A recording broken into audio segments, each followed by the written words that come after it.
तब तक छोटी माँ देख रही थी, आई आंख बड़ी बड़ी लाल लाल किए, पकड़ के हाथ और ध्रुव को उठा करके जमीन पे फेंक दिया। अरे निकल जा महल से, जा भगवान की तपस्या कर, तू इस सिंहासन बैठने का अधिकारी नहीं है, तपस्या कर और जब भगवान आवे उनसे वरदान मांग कि तू मेरे गर्भ से जन्म लेगा, तब इस सिंहासन पर और इस गोद में बैठने का अधिकारी होगा। बहुत फटकारा छोटी माँ ने, परंतु आज लगभग 4 वर्ष की अवस्था है महाराज ध्रुव की, थोड़ा बहुत समझ रहे हैं। कुछ ध्रुव जी ने कहा नहीं, संस्कार माँ ने संस्कार दिया था और सबसे पहली गुरु माँ ही होती है, माँ ही बताती है तुम्हारा पिता कौन, तुम्हारा चाचा कौन, तुम्हारा गुरु कौन। माँ नहीं बताए तो बेटे को क्या पता, जो माँ बोलेगी वही बेटा करेगा। बेटे की बालक की मन की बात माँ ही समझती है, पिता कहाँ समझता है। इसलिए ऐसे माँ बाप का दिल कभी नहीं दुखाना। बड़ी प्यारी भजन है, आगे आपको सुनाएंगे। ध्रुव जी महाराज आज चले आए, अपनी माँ के पास आए और माँ रोते हुए आए। माँ ने देखा, माँ समझ गई कुछ बात हुई है। माँ पूछ रही क्या हुआ पुत्र, क्या बात है बेटा। लेकिन आज ध्रुव जी महाराज कुछ बोल नहीं रहे, बस इतना पूछ रहे हैं माँ मेरा पिता कौन है, माँ मेरा पिता कौन है। माँ समझ गई। माँ ने डराया कि तुम्हारे पिता नारायण है। मेरे पिता नारायण कहाँ रहते हैं। छोटा सा बालक आंखों में आंसू लेकर पूछ रहा, माँ मेरे पिता कहाँ रहते हैं, मुझे अपने पिता के पास जाना है, मुझे अपने पिता की गोद में बैठना है, मुझे अपने पिता के साथ खेलना है। मेरे पिता कहाँ रहते हैं माँ, मुझे बता माँ। बाल हट। आज माँ दुखी मन से बता रही है, उसको भी रोना आ रहा है कि सारी गलती तेरी माँ की है बेटा, नहीं तो आज तुझको ये दुख नहीं मिलता। माँ ने डराना चाहा, ये ऐसे बहाना बता दे जिससे आज माताएं बता देती हैं कि नहीं नहीं यहाँ नहीं है, वहां शेर रहता है, भालू रहता है, सो जाओ भालू आ रहा है। माँ ने कहा तुम्हारे पिता जंगल में रहते हैं, मैं जंगल जाऊंगा। माँ ने कहा जंगल अभी मत जा, तू और बड़ा हो जा तब जाना। नहीं माँ मैं जंगल जाऊंगा, मैं अपने पिता की गोद में बैठूंगा, मैं अपने पिता के साथ खेलूंगा। माँ ने कहा जंगल में बड़े बड़े सिंह रहते हैं, सियार रहते हैं, हिंसक पशु रहते हैं, भालू रहता है, सर्प रहता है, खा जाएंगे, तुझे काट लेंगे। छोटे से बालक ध्रुव जी महाराज की देखिए इतनी सुंदर बात बोल रहे हैं। अरे माँ जंगल में हिंसक पशु रहते हैं, शेर सियार सिंह भालू रहता है, तो मेरे पिता भी तो जंगल में रहते हैं, मेरी रक्षा नहीं करेंगे, बचाएंगे नहीं मेरे पिता।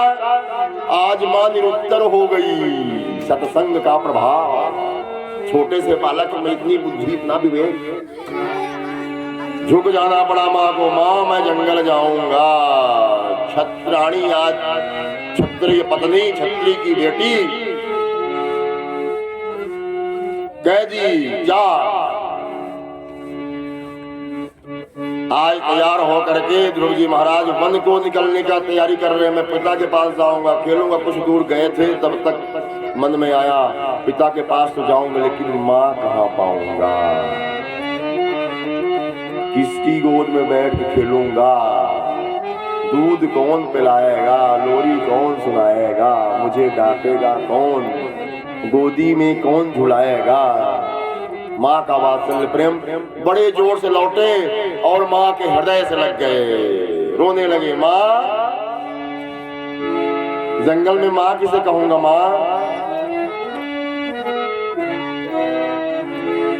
माँ का प्यार कहाँ मिलेगा।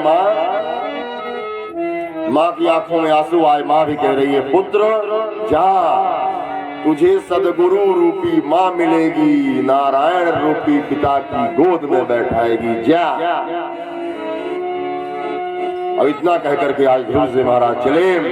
जब ध्रुव जी महाराज को चलता हुआ देखे देवता लोग आह्लादित होने लगे। छोटा सा बालक छोटे छोटे पांव चल दिया प्रभु को पाने के लिए, अपने पिता को पाने के लिए जंगल में निधड़क निडर होकर के मेरे पिता मेरी रक्षा करेंगे। इतना भरोसा छोटे से बालक को, इतना भी भरोसा हम भक्तों को नहीं है अपने परमात्मा पे। उस बालक के समान भी अगर विश्वास और भरोसा हो जाए तो ऐसा संसार में कुछ नहीं है जो असंभव हो। कोई रास्ता नहीं, कोई पथ नहीं। माँ ने भी झूठ बोला है, बेटे को लग रहा सत्य, हृदय में सत्य मान करके निकला और भगवान की कृपा हो गई। तुम 2 कदम बढ़ो मैं 10 कदम बढ़ूंगा, तुम 2 कदम बढ़ो मैं 10 कदम बढ़ूंगा, तुम 2 कदम बढ़ो मैं 10 कदम बढ़ूंगा। तुम ध्यान मेरा लगाओ, तुम ध्यान मेरा लगाओ, मैं हाजिर हो जाऊंगा। मैं 10 कदम बढ़ूंगा, मैं 10 कदम भगवान की। परमात्मा कहता है कि मेरे रास्ते पे आके तो देख, तू अगर 2 कदम बढ़ाएगा तो मैं तुझको 10 कदम बढ़ा के अपने हृदय से लगा लूंगा, अपने आगोश में ले लूंगा, अपने कलेजे से लगा लूंगा। तू मेरा लाल है, तू मेरी पुत्र है, तू मेरा संतान है। आज प्रभु के पथ पर जब ध्रुव जी बढ़े, भगवान की प्रेरणा से नारद जी का प्राकट्य हो गया। बोलिए देवर्षि नारद महाराज की नारायण नारायण नारायण श्रीमन नारायण नारायण नारायण श्रीमन नारायण नारायण नारायण भजन नारायण नारायण नारायण प्यारे नारायण नारायण नारायण प्यारे नारायण नारायण नारायण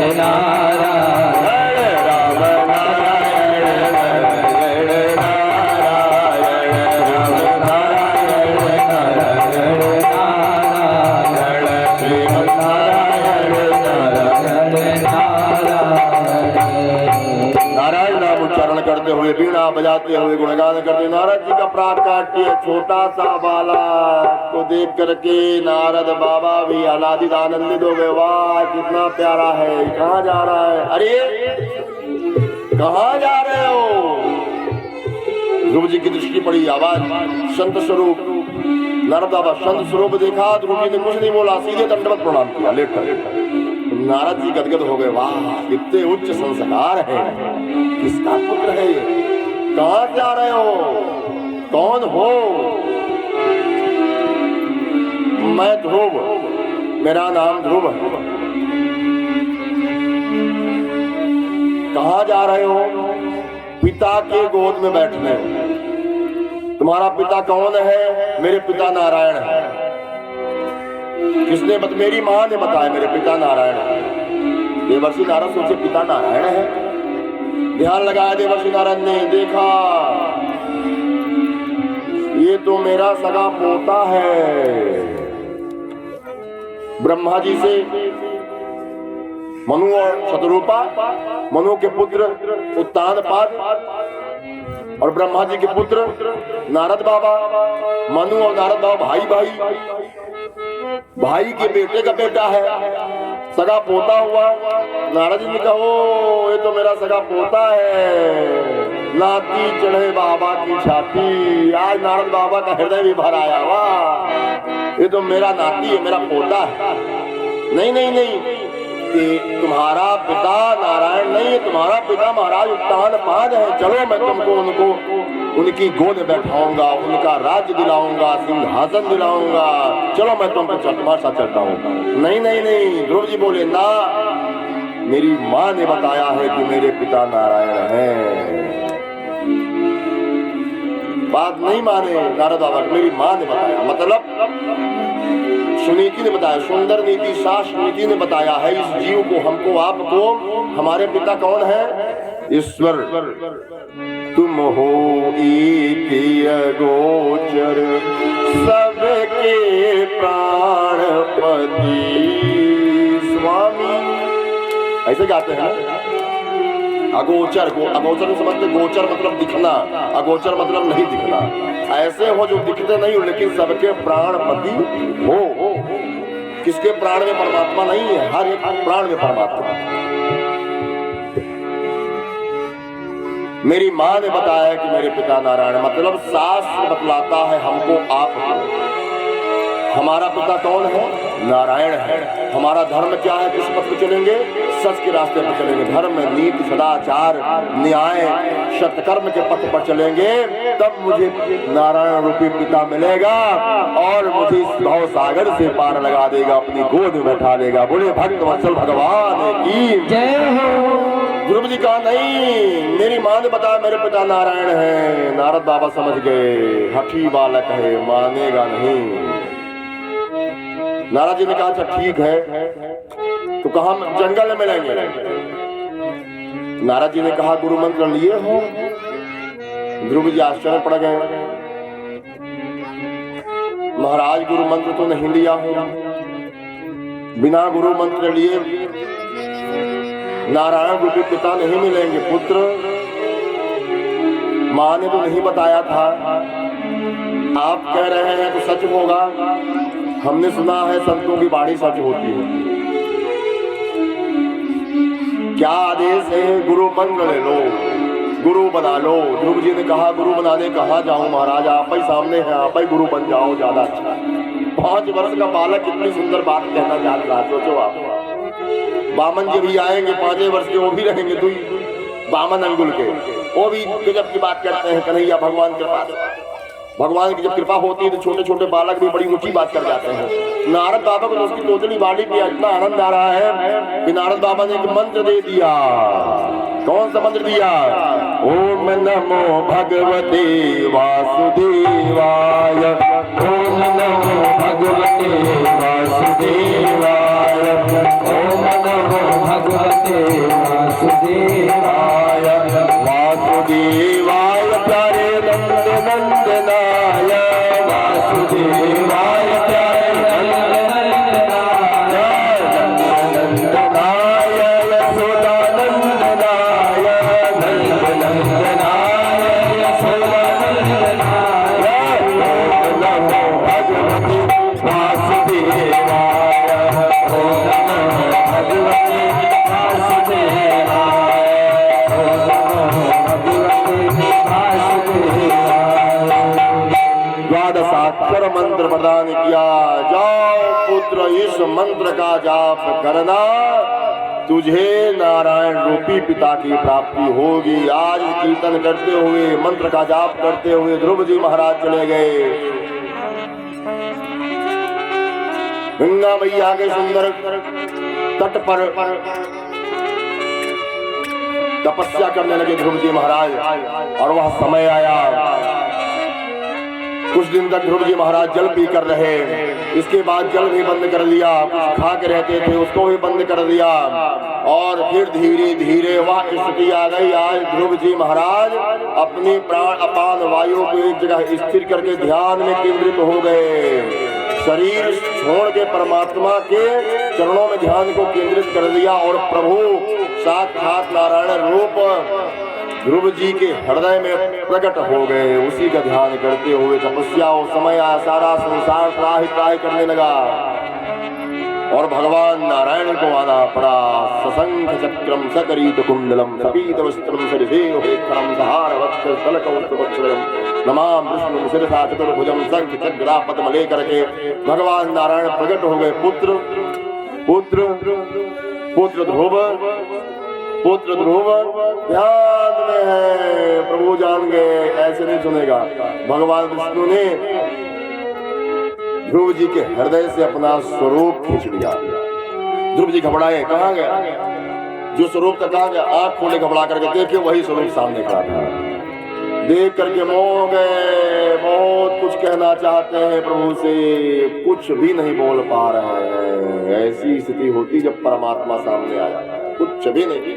मांगने के लिए बहुत सोचे थे, राज्य मांगूंगा, धन संपदा सुख ऐश्वर्य मांगूंगा, पत्नी मांगूंगा, नाती पोता व्यापार मांगूंगा, सब भूल गए। प्रभु को देख करके पुत्र मांग लो कुछ, पुत्र मैं तुम पर प्रसन्न हूँ, क्या चाहिए? कुछ नहीं बोल रहे हैं ध्रुव जी महाराज।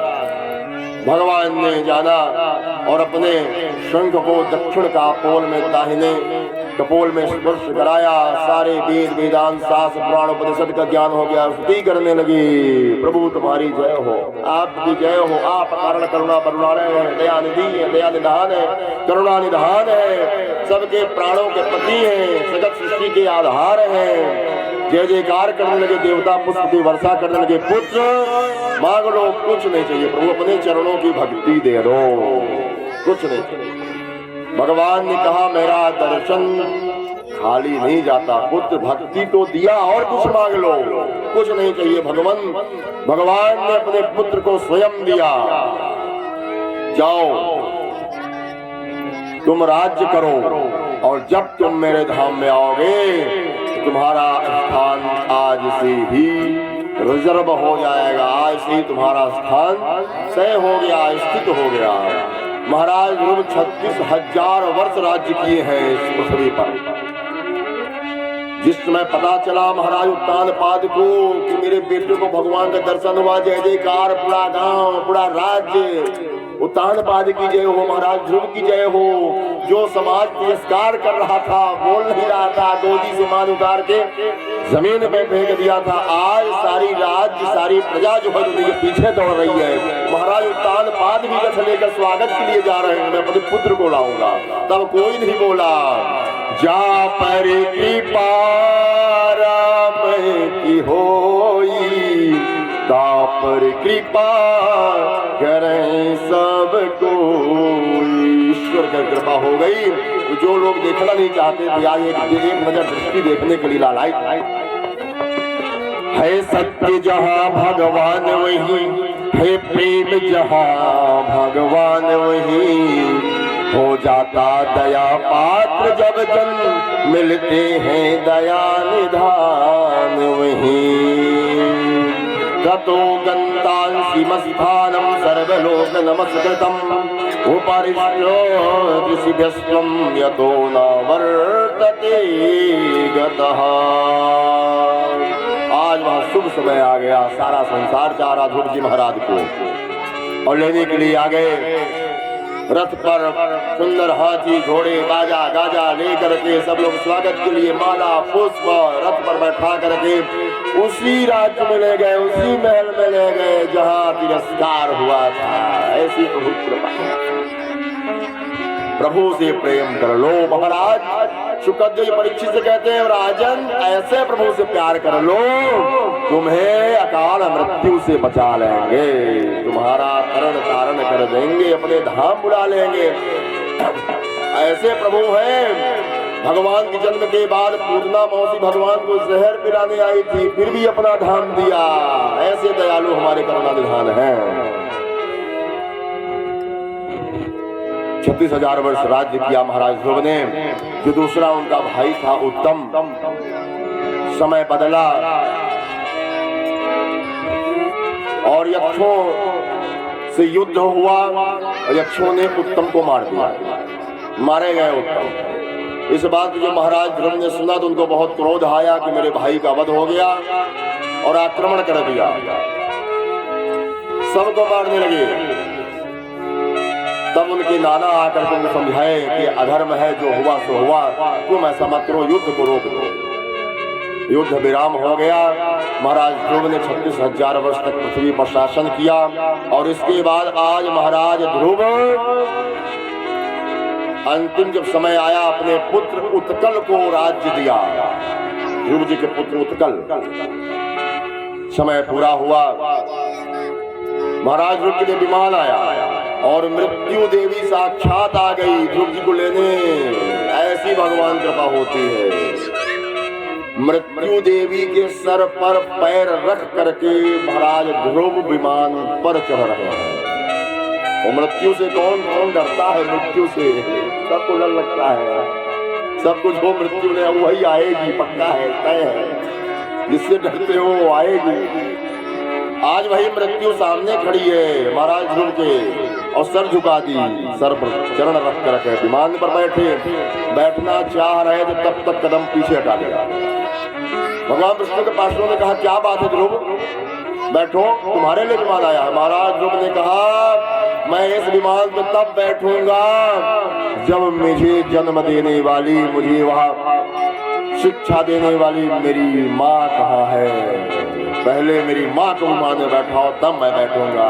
पार्षदों ने उत्तर दिया महाराज ध्रुव, जिसका पुत्र आप जैसा हो, जिसका पुत्र साक्षात ध्रुव हो, उसकी माँ को बुलाना नहीं है। वो देखो ऊपर आपसे भी जा रहा विमान आपकी माँ का, ये आपको बुलाना कहना नहीं है। आपसे पहले आपकी माँ का विमान आपसे ऊपर जा रहा है, आपकी माँ जा रही तब ऊपर देखा महाराज ध्रुव ने माँ आशीर्वाद दे रही, पुत्र मैं आज धन्य हो गई, मेरी गोक धन्य हो गई, आज तुम्हारे भक्ति के प्रभाव से, तुम्हारे भक्ति के बल पर मेरा विमान तुझसे भी ऊपर है। ऐसी श्रीमद् भागवत कथा जो आज यहाँ अरई गांव में प्रयागराज की पावन धरा में श्री आदरणीय भगवती प्रसाद मिश्र परिवार को सौभाग्य प्राप्त हुआ है।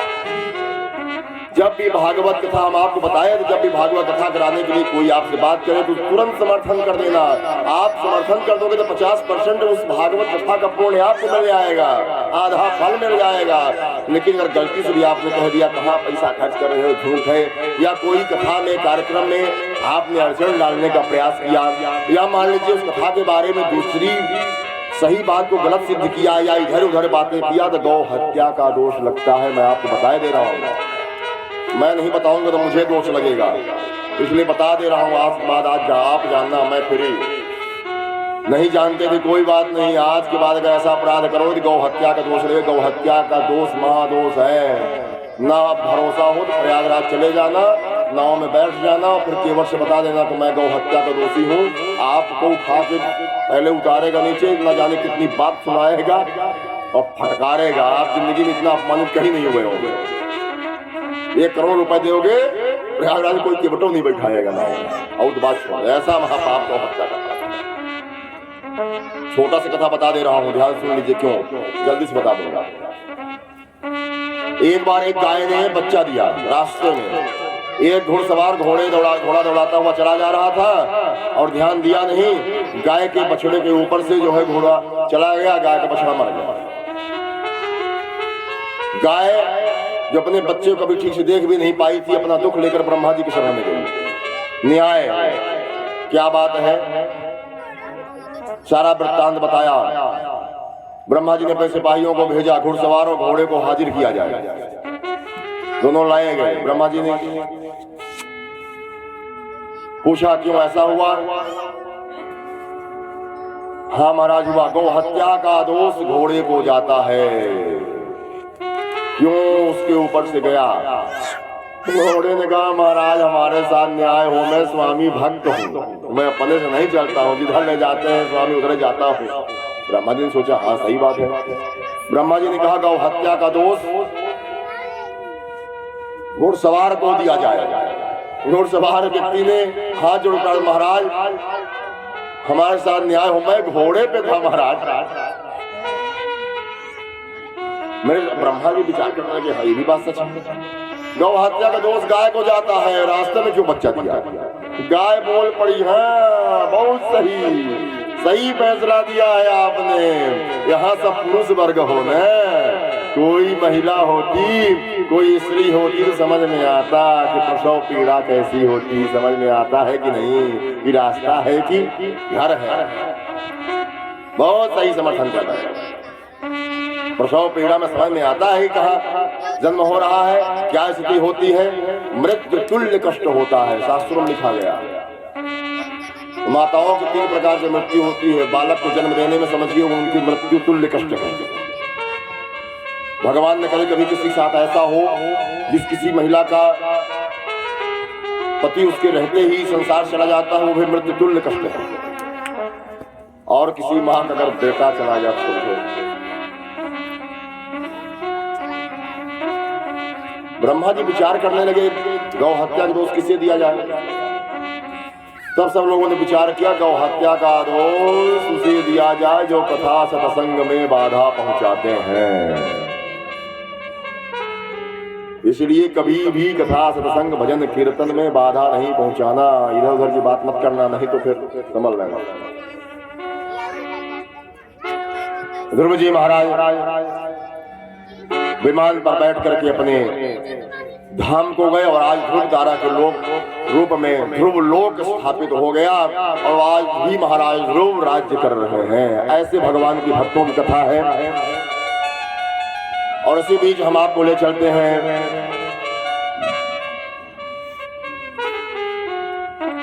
महाराज अजामिल की कथा की।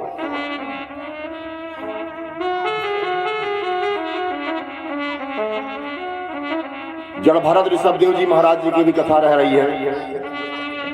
चतुर्थ स्कंद की कथा है।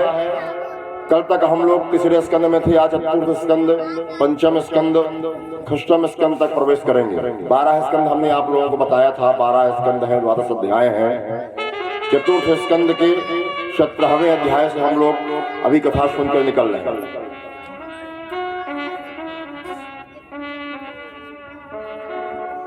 महाराज जड़ भरत की कथा को बतलाते हैं सुखदेव जी महाराज, जो पंचम स्कंद में कथा आती है। पंचम स्कंद के 9वें अध्याय में एक कथाएं श्रीमद् भागवत महापुराण में कई अध्याय की है, कई श्लोकों की है। तब जाकर के 18,000 श्लोक हुए हैं।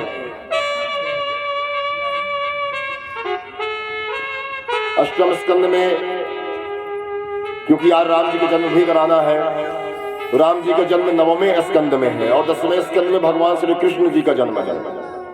अष्टम स्कंद में गज और ग्राह की कथा है।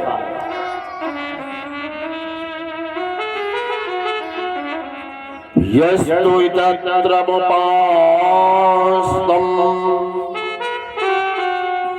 जड़ भरत जी महाराज मनु और शत्रुपा के 2 पुत्र उत्तानपाद और प्रियव्रत।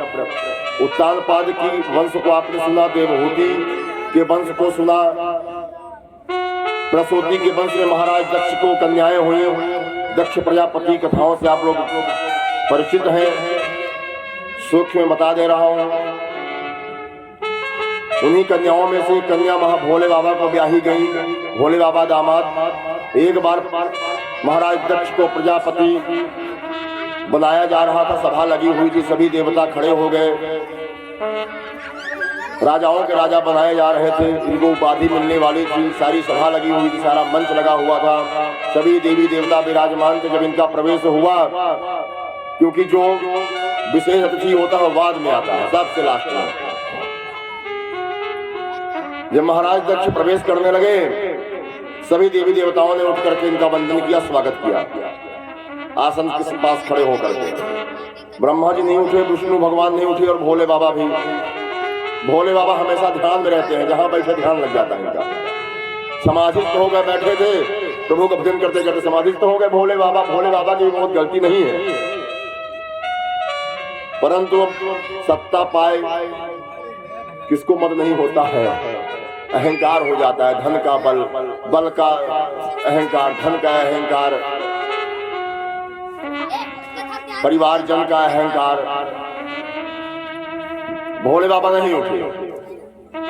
अच्छा, दक्ष प्रजापति सारा वृत्तांत देखा, जाकर के अपने आसन में विराजमान हो गया, लेकिन बात लग गई।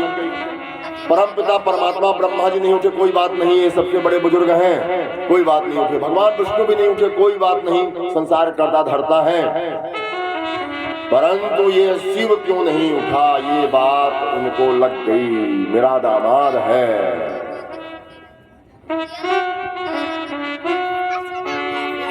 फटकार बहुत फटकारा दक्ष प्रजापति ने भोले बाबा को। भोले बाबा भोले भाले, क्या आप बोलते रहो, कहते रहो, कोई बात नहीं।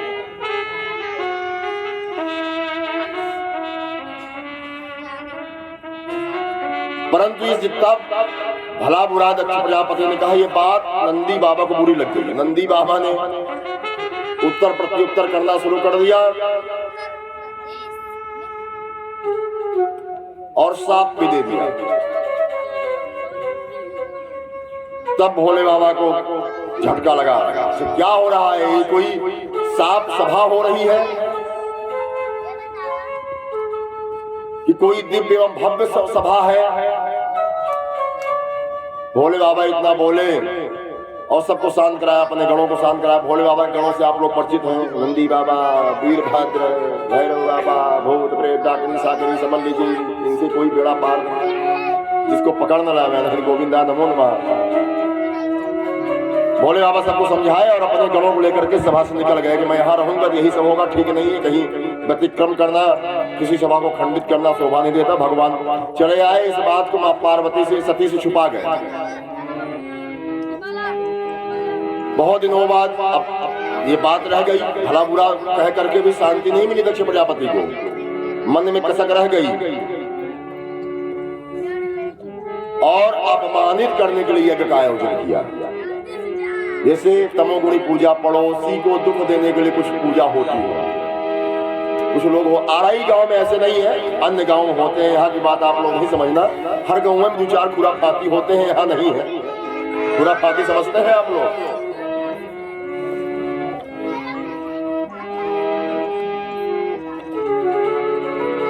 बताऊंगा मैं, थोड़ा छोटा सा दृष्टांत है आप लोगों को। तमोगुणी पूजा, किसी दूसरे को कष्ट देने के लिए पूजा पाठ नहीं करना चाहिए, नहीं तो हमको भी सुख नहीं मिलेगा, कष्ट हमको भी होगा। पड़ोसी को दुख देने के लिए फला पूजा करा दो, फला पूजा करा दो, ये बहुत गलत बात है। कभी ऐसा नहीं करना, नहीं तो उसका फल मिले ना मिले, दुष्फल जरूर मिल जाएगा। तमोगुणी यज्ञ आरंभ किया, सबको आमंत्रण दिया, देवी देवता दैत्य यक्ष गंधर्व सभी आए। क्षेत्रपालों की भी पूजा होती है। क्षेत्रपाल में भूत प्रेत डाकिनी साकिनी, अपने डीह बाबा इत्यादि सब होते हैं, कुल देवता, ग्राम देवता, स्थान देवता। सात्विक प्रेत भी होते हैं, एक होते हैं ब्रह्मदेव, एक होते हैं ब्रह्म राक्षस। सात्विक जो होते हैं वो देवत्व होते हैं, और जो राक्षस भी जो राक्षस हो जाते हैं। सभी लोग यज्ञ में आए, सबको निमंत्रण भी गया, परंतु भोले बाबा को निमंत्रण नहीं गया, अपमानित करने के लिए। ये हमारी आपकी बात नहीं है, देवताओं की भी बात नहीं है। और जब समय आया और भी रास्ते थे जाने के, दक्ष प्रजापति के यहाँ जाने के और भी रास्ते थे, लेकिन जितने लोग जा रहे हैं सब वही बाबा कैलाश पर्वत के ऊपर से विमान उड़ रहे हैं, इधर से उधर से, 1 2 3 4 सुबह से लेके दोपहर तक आवागमन लगा रहा। माँ सती पूछी क्या बात है, आज बड़े विमान गड़बड़ा रहे हैं, आसमान में सब कहाँ जा रहे हैं। तब तक एक बहन जा रही थी, माँ सती की पूछी, अरे सती तू नहीं चल रही, कहाँ? अरे तुम्हारे पिता यज्ञ, तुम्हें सूचना नहीं है? पूछी हमारे पिता यज्ञ कर रहे हैं, हमको निमंत्रण नहीं। भोले बाबा से शायद आया हो, भोले बाबा को पूछी माँ पार्वती। भोले बाबा ने भी कहा मुझे निमंत्रण नहीं आया है, न्योता नहीं आया है। हो सकता है पिताजी से कोई भूल हो गई हो, मेरे पिताजी ऐसा नहीं कर सकते हैं। माताएं कभी भी अपने माँ बाप भाई की गलती हो या उनके बारे में सुनना इनको नहीं अच्छा लगता, इतना प्रेम होता है। माँ सती भी कहीं पिताजी से गलती हो गई आप न देखे होंगे।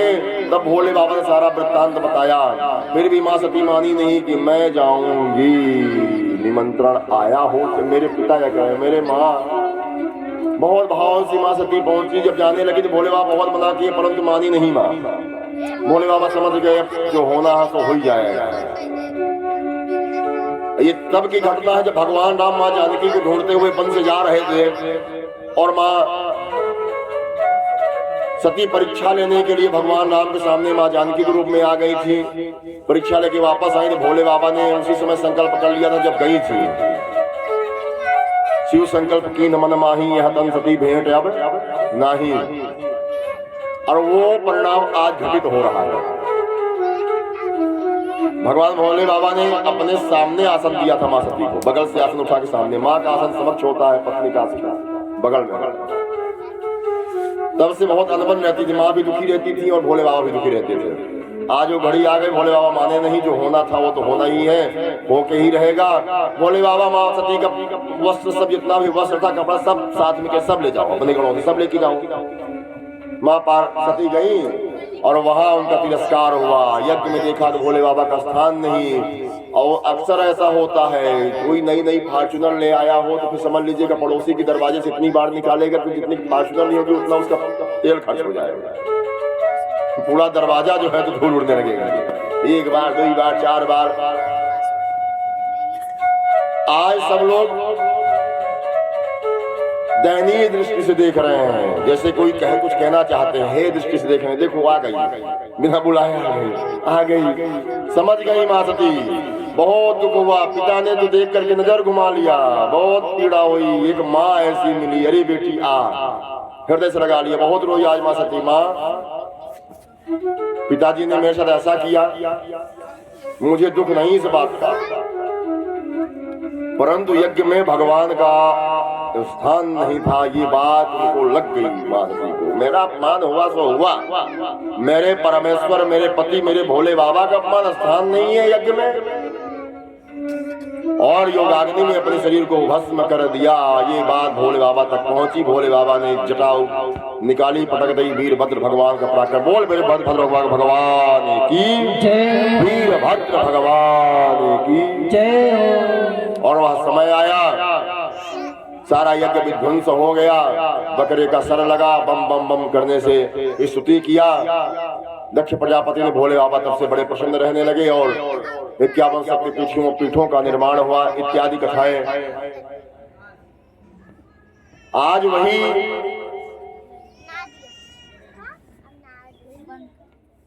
समय आया और बड़ी प्यारी सी लाइन है, चलिए बाद में सुनाएं। कथा अकेले चलते हैं, फिर सुना देंगे। भजन याद आती है तो मन करता है थोड़ा सा गा दूं, लेकिन कोई बात नहीं, कथा भी है। हम आप चलते हैं जड़ भरत की कथा की ओर। दूसरे पुत्र से, प्रियव्रत से आग्नेय नाभि, फिर उनके ऋषभदेव, और ऋषभदेव के हुए भरत जी महाराज।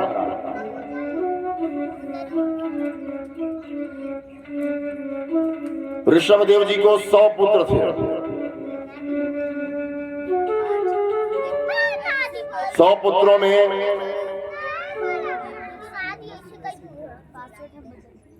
81 पुत्र कर्मकांड के ज्ञाता हुए, 9 पुत्र उपासना कांड के,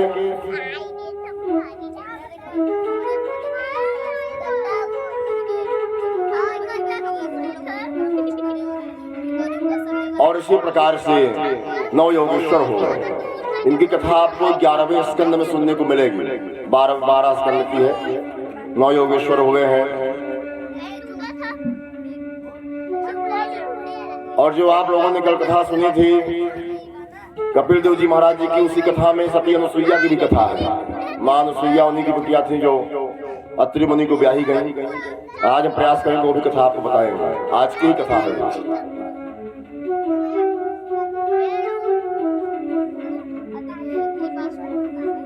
सबसे बड़े जो थे भरत जी महाराज थे। ऋषभदेव जी अपने पुत्र को राज्य दे करके और अंतिम अवस्था में भगवान के पथ को चले गए। भरत जी महाराज सबको लेकर के प्रेम से राज्य किया। ऋषभदेव जी वही हैं जो ये जैन धर्म अपना चल रहा है। ऋषभदेव जी ही उसके संवर्धक हैं। ऋषभदेव जी के ही से ही प्रारंभ हुआ है। दिगंबर होते हैं जैन धर्म के लोग और बड़ी ही शुद्धता का पालन करते हैं। एक तरह से हिंदू धर्म ही है, वो हिंदू देवी देवताओं को मानते हैं। भरत जी महाराज राज्य की और भरत जी महाराज को भी युवावस्था में वैराग्य हो गया और अपना राज्य माल खजाना छोड़ करके वन को चले गए। गंडकी नदी नारायणी नदी के नाम से जानी जाती है,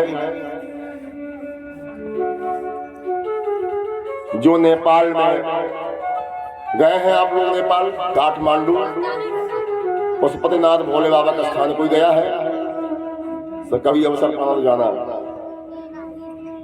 नारायणी नदी गंडकी नदी के नाम से जानी जाती है, जहाँ ये शालिग्राम भगवान को आप लोग जानते हैं, काले काले पत्थर होते हैं ठाकुर जी। उसी नदी से निकलते हैं वो प्रभु। तुलसी पत्र डालोगे तो प्राकट्य होता है उनका, आपके पास समक्ष आ जाते हैं। गंडकी नदी किनारे जाकर के कदम सुंदर जो है तो कुटिया बना करके भरत जी महाराज भगवान की तपस्या साधना जाप ताप करने लगे। भरत जी महाराज भगवान सूर्य की उपासना किया, संध्या गायत्री सब कुछ किया करते थे। आधे जल में खड़े होकर के तब गायत्री मंत्र का जाप किया करते थे भरत जी महाराज। ब्रह्म तेज से दग्ध हो काली अति अकुलाय, रूप भयंकर प्रकट कर बारंबार उठाय। ब्रह्म तेज गायत्री तपस्या पूजन सूर्य की आराधना किया करते थे जल भरत जी महाराज। और एक दिन भगवान सूर्य को अर्घ दे करके मंत्र का जाप कर रहे थे। दूसरे छोर पर दूसरे घाट पर एक गर्भवती हिरणी जिसका प्रसव काल अति नजदीक था,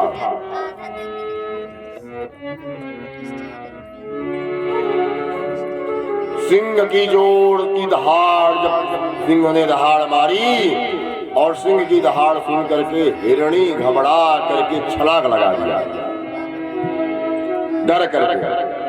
प्रसव काल अति नजदीक होने के कारण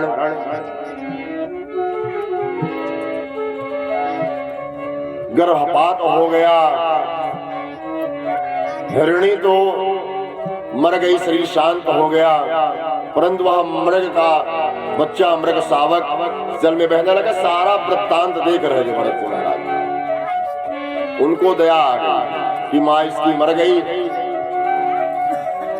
इस बालक का भी जन्म हुआ है, इसका क्या अपराध है। अकारण निस्वार्थ अगर किसी पे आपको दया आती है तो आप यूं कह सकते हैं कि भगवान का रूप है।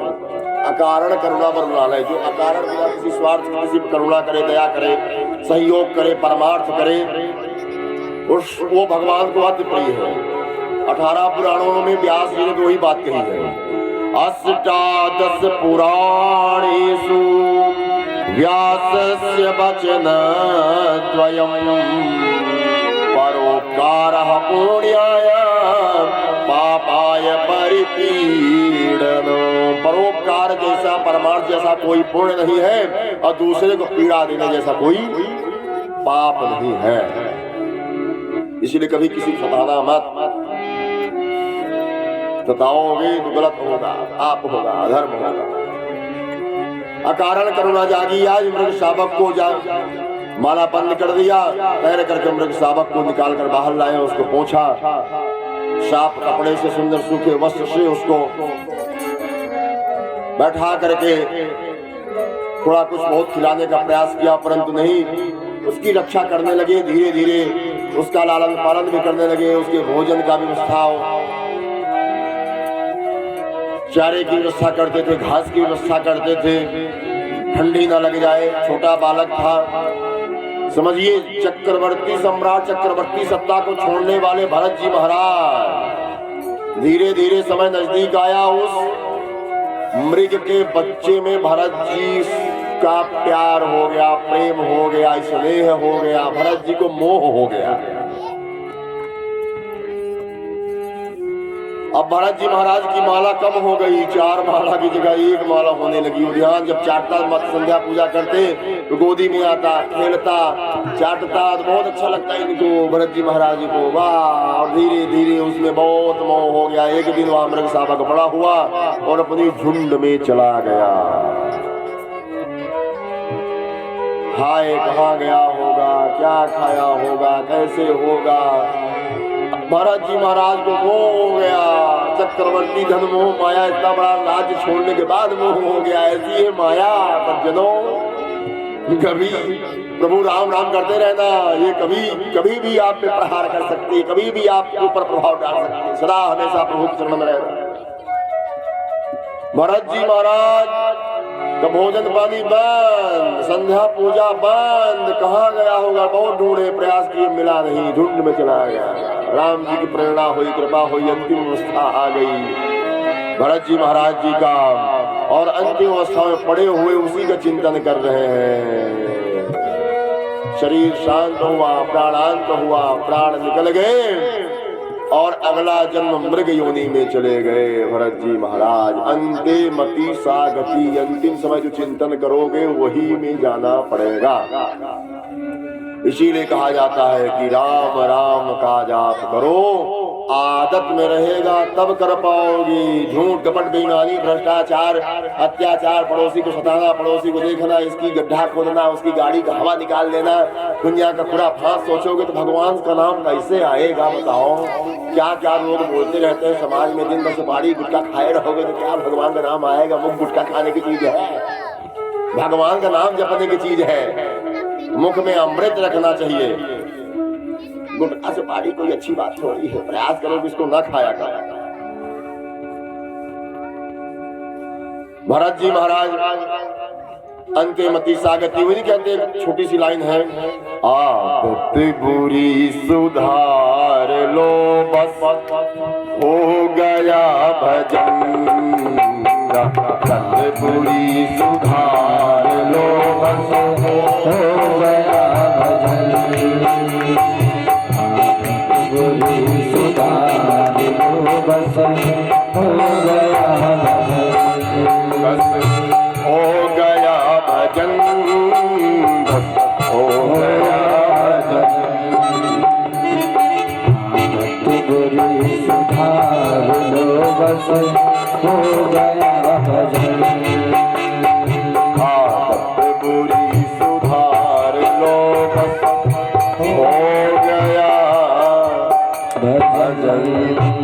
आदत डालो, राम राम रटने की आदत डाल लो, और जब आदत बन जाएगी, रोटी बनाते रहो, घर में सफाई करते, राम राम करते, प्रभु का स्मरण करते रहो। कोई जरूरी नहीं कि माला लेके बैठो, कंठी लेके बैठो, तपस्या करो, साधना, कुछ नहीं। गृहस्थियों को भगवान बहुत प्रेम करते हैं, आप लोगों को भगवान बहुत प्रेम करते हैं। बहुत सुंदर दृष्टांत याद आ जाते हैं, लेकिन कथा को आगे बढ़ाना है। संत महात्माओं से ज्यादा दर्जा आप लोगों का है, प्रभु आप लोगों से ज्यादा प्रेम करते हैं। इसलिए प्रभु प्रभु कर लिया करो, रोटी बनाते रहो, भोजन बनाते रहो, राम राम करते रहो। पड़ोसी कुछ बोला है तो मत किया करो, सास कुछ बोल दी तो ओठ मत चलाया करो। आप लोगों की बात नहीं, अन्य की बात है, आप लोग नहीं समझना। कुछ बहुएं होती हैं, सास ने कुछ कह दिया तो फिर रोटी बनाती रहेंगी, बुढ़ी हो गई है ना, करती रहेंगी। और तो बात छोड़ो, बिल्ली की बहाने सासू अम्मा को, कुत्ते के बहाने सासू अम्मा बहू को, भगवान का नाम लिया। आप लोग ऐसे नहीं हो, लेकिन आप लोगों ने देखा होगा, हराई गांव बहुत अच्छा गांव है, मैं जानता हूं, ये कोई कहने की बात नहीं। आदत बुरी सुधार लो बस हो गया भजन, तब वो प्रभु का प्रसाद हो जाएगा। मन में दूसरा विचार रहेगा। आप लोगों ने बात सुनी होगी ना, वो हर किसी माताओं के हाथ का अचार नहीं अच्छा होता है, खराब हो जाता है।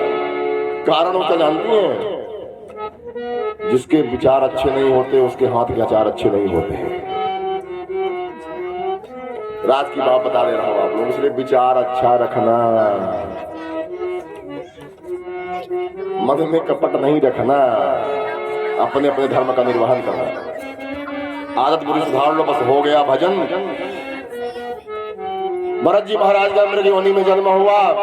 भगवान की कृपा प्रेरणा से, भक्ति के प्रभाव से इनकी याददाश्त गई नहीं। इनको स्मरण बना रहा कि मैं पूर्व जन्म में ऐसा था, इस कारण मेरी यह गति हो गई। और भगवान के भजन में ही लीन रहा करते थे, एकादशी का व्रत करते थे, पशु योनि में जा करके। भरत जी महाराज एकादशी घास नहीं पाते थे, और धीरे धीरे समय आया, मृग योनि से भी इनको छुटकारा हुआ, और भगवान की कृपा से सुंदर ब्राह्मण परिवार में भरत जी महाराज का पुनः जन्म हुआ। इनके पिताजी बहुत बड़े विद्वान ब्राह्मण, कर्मकांडी, बड़ा इनका मान सम्मान यश कीर्ति था समाज में, और बड़े ही श्रद्धावान, बड़े ही भक्त थे। 9 भाई थे भरत जी महाराज इस जन्म में, इस यहाँ भी सबसे बड़े भाई। अंगिरा गोत्री ब्राह्मण में सुंदर जन्म हुआ, और कर्मकांडी होने के नाते इनके पिताजी ने इनको बहुत पढ़ाने लिखाने का प्रयास किया, परंतु इनकी स्मरण शक्ति बनी रही कि अब चूक भाई तो भाई अब ना होगी। भरत जी महाराज सोचे, अगर मैं पढ़ लिख लूंगा तो फिर वही शादी विवाह व्रतबंध कराना पड़ेगा, फिर कमाई करना पड़ेगा, फिर पिताजी ब्याह भी कर देंगे, पत्नी आ जाएगी, पत्नी ठीक मिल गई तो कोई बात नहीं, झगड़ालू मिल गई तो परेशानी, फिर मुन्ना मुन्नी की चिंता होने लगेगी, लल्ला लल्ली की चिंता होने लगेगी, लल्ला नहीं हुआ, लल्ली नहीं हुई, गुरुजी बहू को बेटा नहीं हो रहा है, संतान नहीं, बेटा हो गया, बेटे का पढ़ने मन नहीं लग रहा है और चिंता, पढ़ लिख लिया किसी प्रकार नौकरी नहीं लग रही है, नौकरी लग गई, बहू आ गई, बहू ठीक नहीं है, गुरुजी रोटी नहीं देती,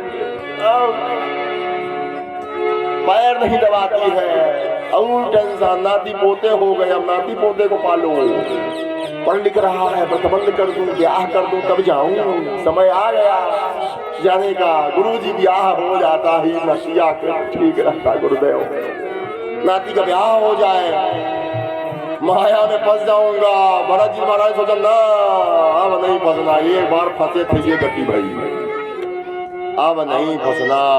भरत जी महाराज मूर्खता पूर्ण व्यवहार करने लगे, एक मंत्र दिया याद करने के लिए, पिताजी ने याद ही नहीं किया, 2-4 महीना 6 महीना साल भर बीत गए, पिताजी ने कहा इसको एक मंत्र नहीं याद, अधिकार है तुमको, बहुत डांटा फटकारा। जब भरत जी महाराज मौन रहते थे, कुछ बोलते थे, कम बोलते थे, कुछ नहीं बोलना है। इस बात का बहुत दुख हुआ कि मेरा पुत्र मूर्ख जड़ है, और फटकारते हुए जड़ शब्द का प्रयोग किया तो इनका नाम इस जन्म में हो गया जड़ भरत, भरत ही नाम था इनका इस जन्म में भी, और जड़ भरत नाम पड़ा गया, और इन्हीं भरत जी के नाम से ही हमारे भारतवर्ष का नाम भारत पड़ा। इसके पहले अजनाभ वर्ष नाम था। 3 भरत हुए, दुष्यंत शकुंतला नंदन भरत, कैकेयी दशरथ नंदन भरत, और इधर ऋषभ नंदन भरत,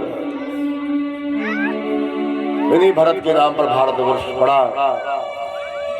भरत जी महाराज इस प्रकार से अपना व्यवहार करने लगे। पिताजी का समय आया, पिताजी का आज अंतिम घड़ी में, आज पिताजी की आंखों से आंसू बह रहे थे। अन्य भाइयों ने पूछा पिताजी क्या बात है, आप बहुत दुखी हैं? हाँ, मुझे कोई दुख नहीं, लेकिन एक बात का दुख है कि तुम्हारा बड़ा भाई मूर्ख है। ब्राह्मण का सम्मान उसकी विद्या से होता है, उसकी विद्वता से होता है, पात्रता से होता है। तुम्हारा भाई मूर्ख है, कुछ नहीं पढ़ा लिखा है, इसका ध्यान रखना, इसका पतन न होने पाए, इसको दुख ना मिले, तुम्हारा बड़ा भाई है, इस बात का दुख है।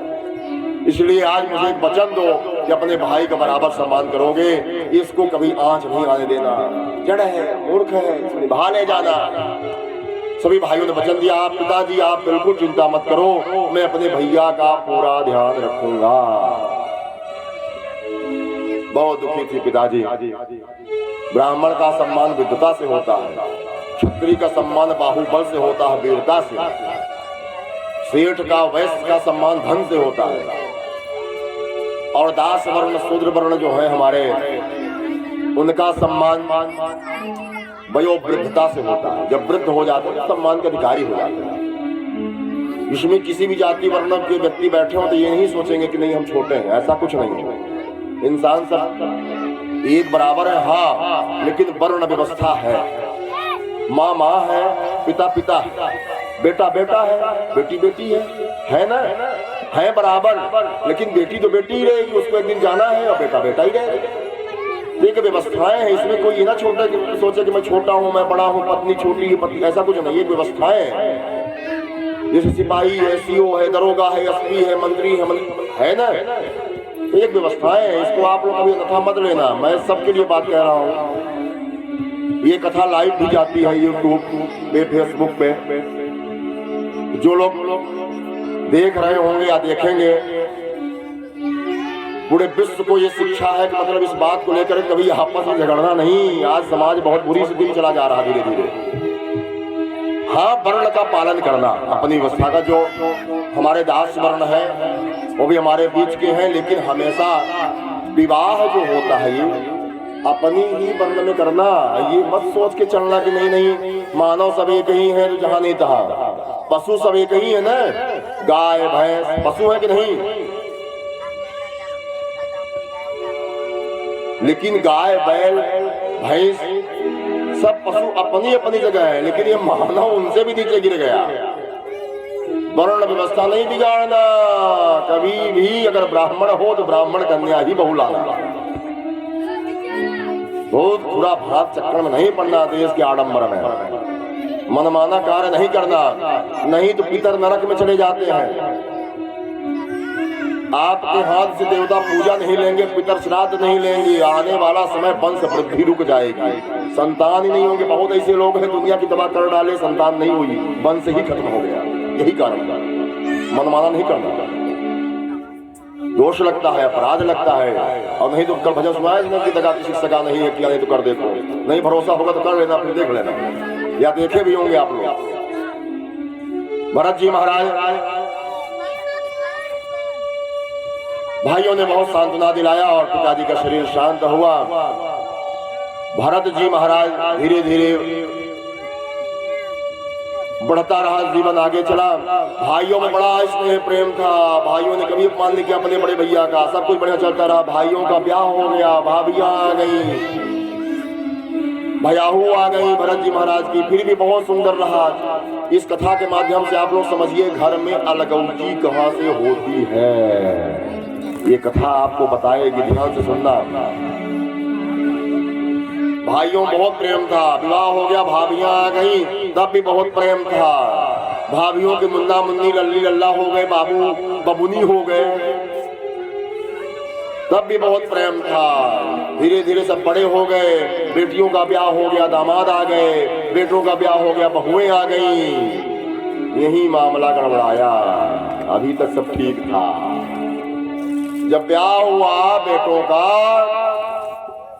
जब बहू आई तो पूरा परिवार सम्मान कर रहा है, पूरा परिवार देख रहा है, पूरा परिवार दे रहा है, लेकिन जो सगी सास है वो कुछ अलग कर रही है।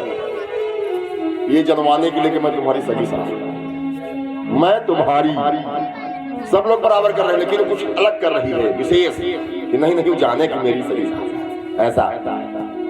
दूसर की देख रही है, मेरे भी होगा तो मैं भी ऐसे करूंगी, तुम और तुम्हारा, मैं और मेरा, मैं तुम मैं, इसी चक्कर में मामला बिगड़ गया।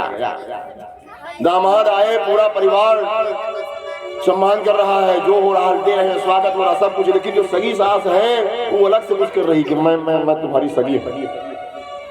यहीं से मामला बिगड़ा, मैं मेरा तुम तुम्हारा, धीरे धीरे खटास आ गई और अलगौजी हो जाती है। कुछ पत्नियां अपने अपने पतियों के कान भी लगती हैं। कान लगना समझती हो आप लोग नहीं समझोगी, अराई गांव की है ना, यहाँ होता ही नहीं है। पतियों के कान लगने लगी पत्नियां, बता देता हूँ आप लोग समझ जाए। कान लगना होता है, पति हमारा नौकरी व्यापार से कहीं से बाहर से आ रहा शाम के समय में, या जब भी आ रहा है तो पत्नी उसको अकेले में परिवार के खिलाफ बात रोज कहती है, आपकी मम्मी की आदत हमें ठीक नहीं लगती है, पिताजी की हमसे होता नहीं है, ऐसे नहीं होता है, रोटी हमसे बनती नहीं है, सुबह उठता नहीं, दुनिया की बात मम्मी की आदत है, पापा की आदत, रोज रोज एक ही बात को कहना, पति की कान लगना। कितनी कितनी पत्नियां पतियों कान लगती हो, हाथ उठाओ। अच्छा, कितनी लोग नहीं लगती हो, ये हाथ उठाए दो।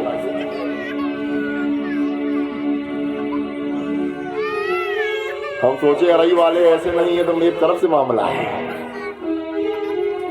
नहीं है। आप लोग हाथ नहीं उठा रहे कि हाथ उठा देंगे गुरु जी पता नहीं क्या समझ जाए, क्या कह दें। नहीं, ऐसा कुछ नहीं है। पतियों के कान नहीं लगना चाहिए, महापाप है, पूरा पूर्ण नष्ट हो जाता है। बड़े मुश्किल से एक गर्भ से भाई भाई जन्म लेते हैं, भाई भाई को अलग कभी मत करना।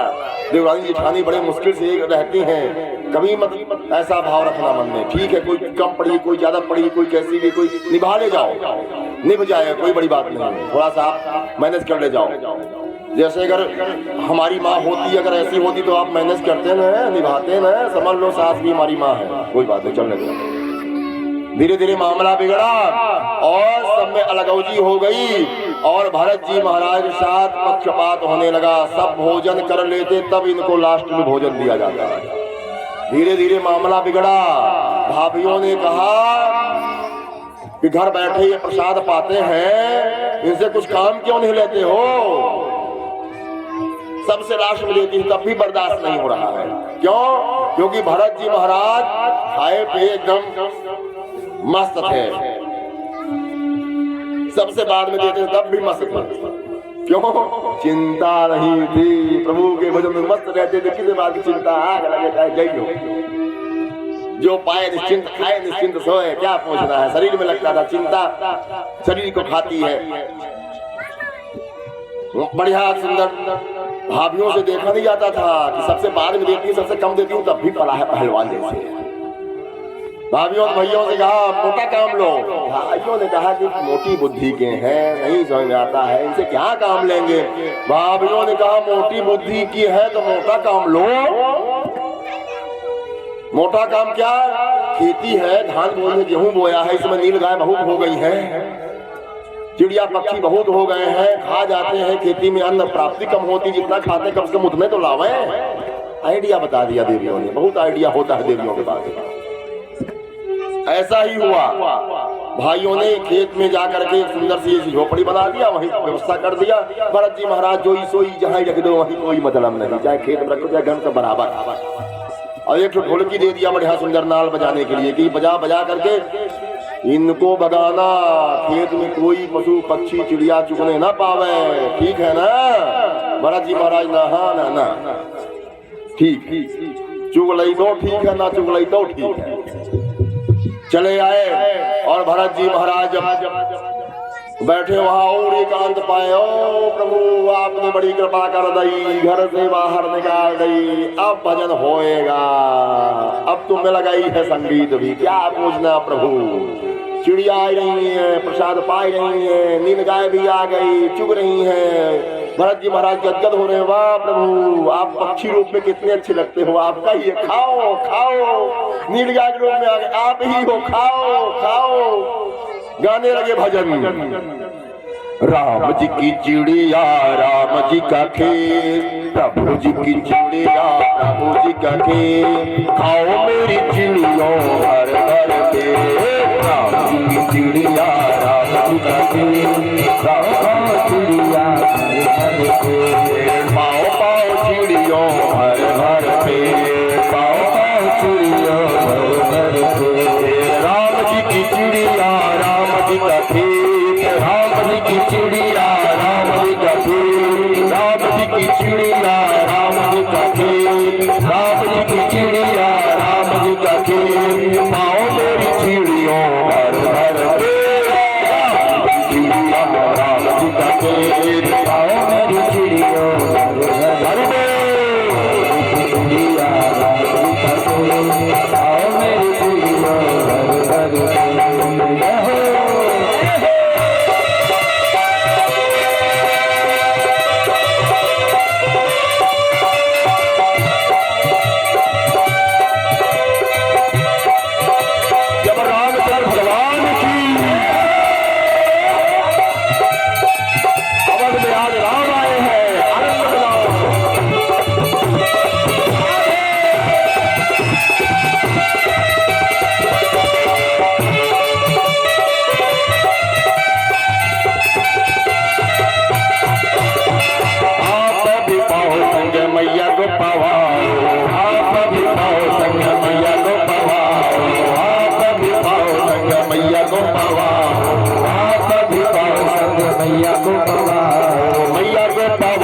हर घर पे। चिड़िया राम जी का खेत, पाओ मेरी चिड़ियों पाओ मेरी चिड़ियों।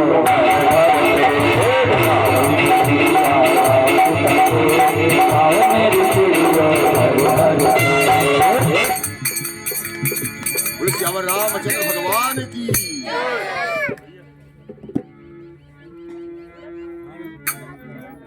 श्री राम जय राम जय जय राम, श्री राम जय राम जय जय राम, श्री राम जय राम जय जय राम। बोलो जोर से बोलो, राम श्री राम जय राम जय जय राम, श्री राम जय राम जय राम, श्री राम जय राम जय राम, श्री राम जय राम जय राम। भगवान की जय। खिलाने लगे, खाओ आप भी खाओ, अपने जन को खिलाओ, अपने भक्तों, आपका है प्रभु। और जब भाइयों ने देखा बहुत फटकार लगाई, किसी काम का नहीं, बहुत फटकारा। आज जब भरत जी महाराज पहली बार बोले, भाइयों ने कुछ सुना इनके मुख से। भरत जी महाराज बोल पड़े, कितना चाहिए था तुमको इस खेत से? भाइयों ने कहा, अरे जितना होता उतना चाहिए था, और कितना चाहिए था, पूरा खा ले गए, बैठ के बड़ी बजाते रह गए, भजन करते रह गए, कुछ करते भी हो। भरत जी महाराज ने कहा, जितना चाहिए उतना मिलेगा। फसल कटी, फसल की जब गिनती होने लगी तो जितना उनकी इच्छा थी उससे 2-4-10 किलो ज्यादा ही था। बोले भक्त वत्सल भगवान की। आज जब भरत जी महाराज जी का हृदय कांप गया, अरे मेरे प्रभु, अरे मेरे कन्हैया, आज आपने मेरी लाज बचाने के लिए सारी खेती तो पशु पक्षी खा गए थे, फिर इतना कहा जो जान गए कि मेरे प्रभु ने सब किया है, और सब घर परिवार छोड़ दिया, नहीं रहना ऐसे परिवार घर में, चले गए वन को, प्रभु का भजन करने लगे। आज मेरी लाज बचाने के लिए प्रभु को अन्न बनना पड़ा, प्रभु को विधान में, विधि के विधान में हस्तक्षेप करना पड़ा, बदलना पड़ा। ऐसे में प्रभु से गलत काम नहीं कराऊंगा। चले गए वन को, और वन में भगवान भजन करने लगे। एक दिन राजा रहुगण की सवारी जा रही थी। राजा रहुगण अथ सिंधु सौवीर पति रहो,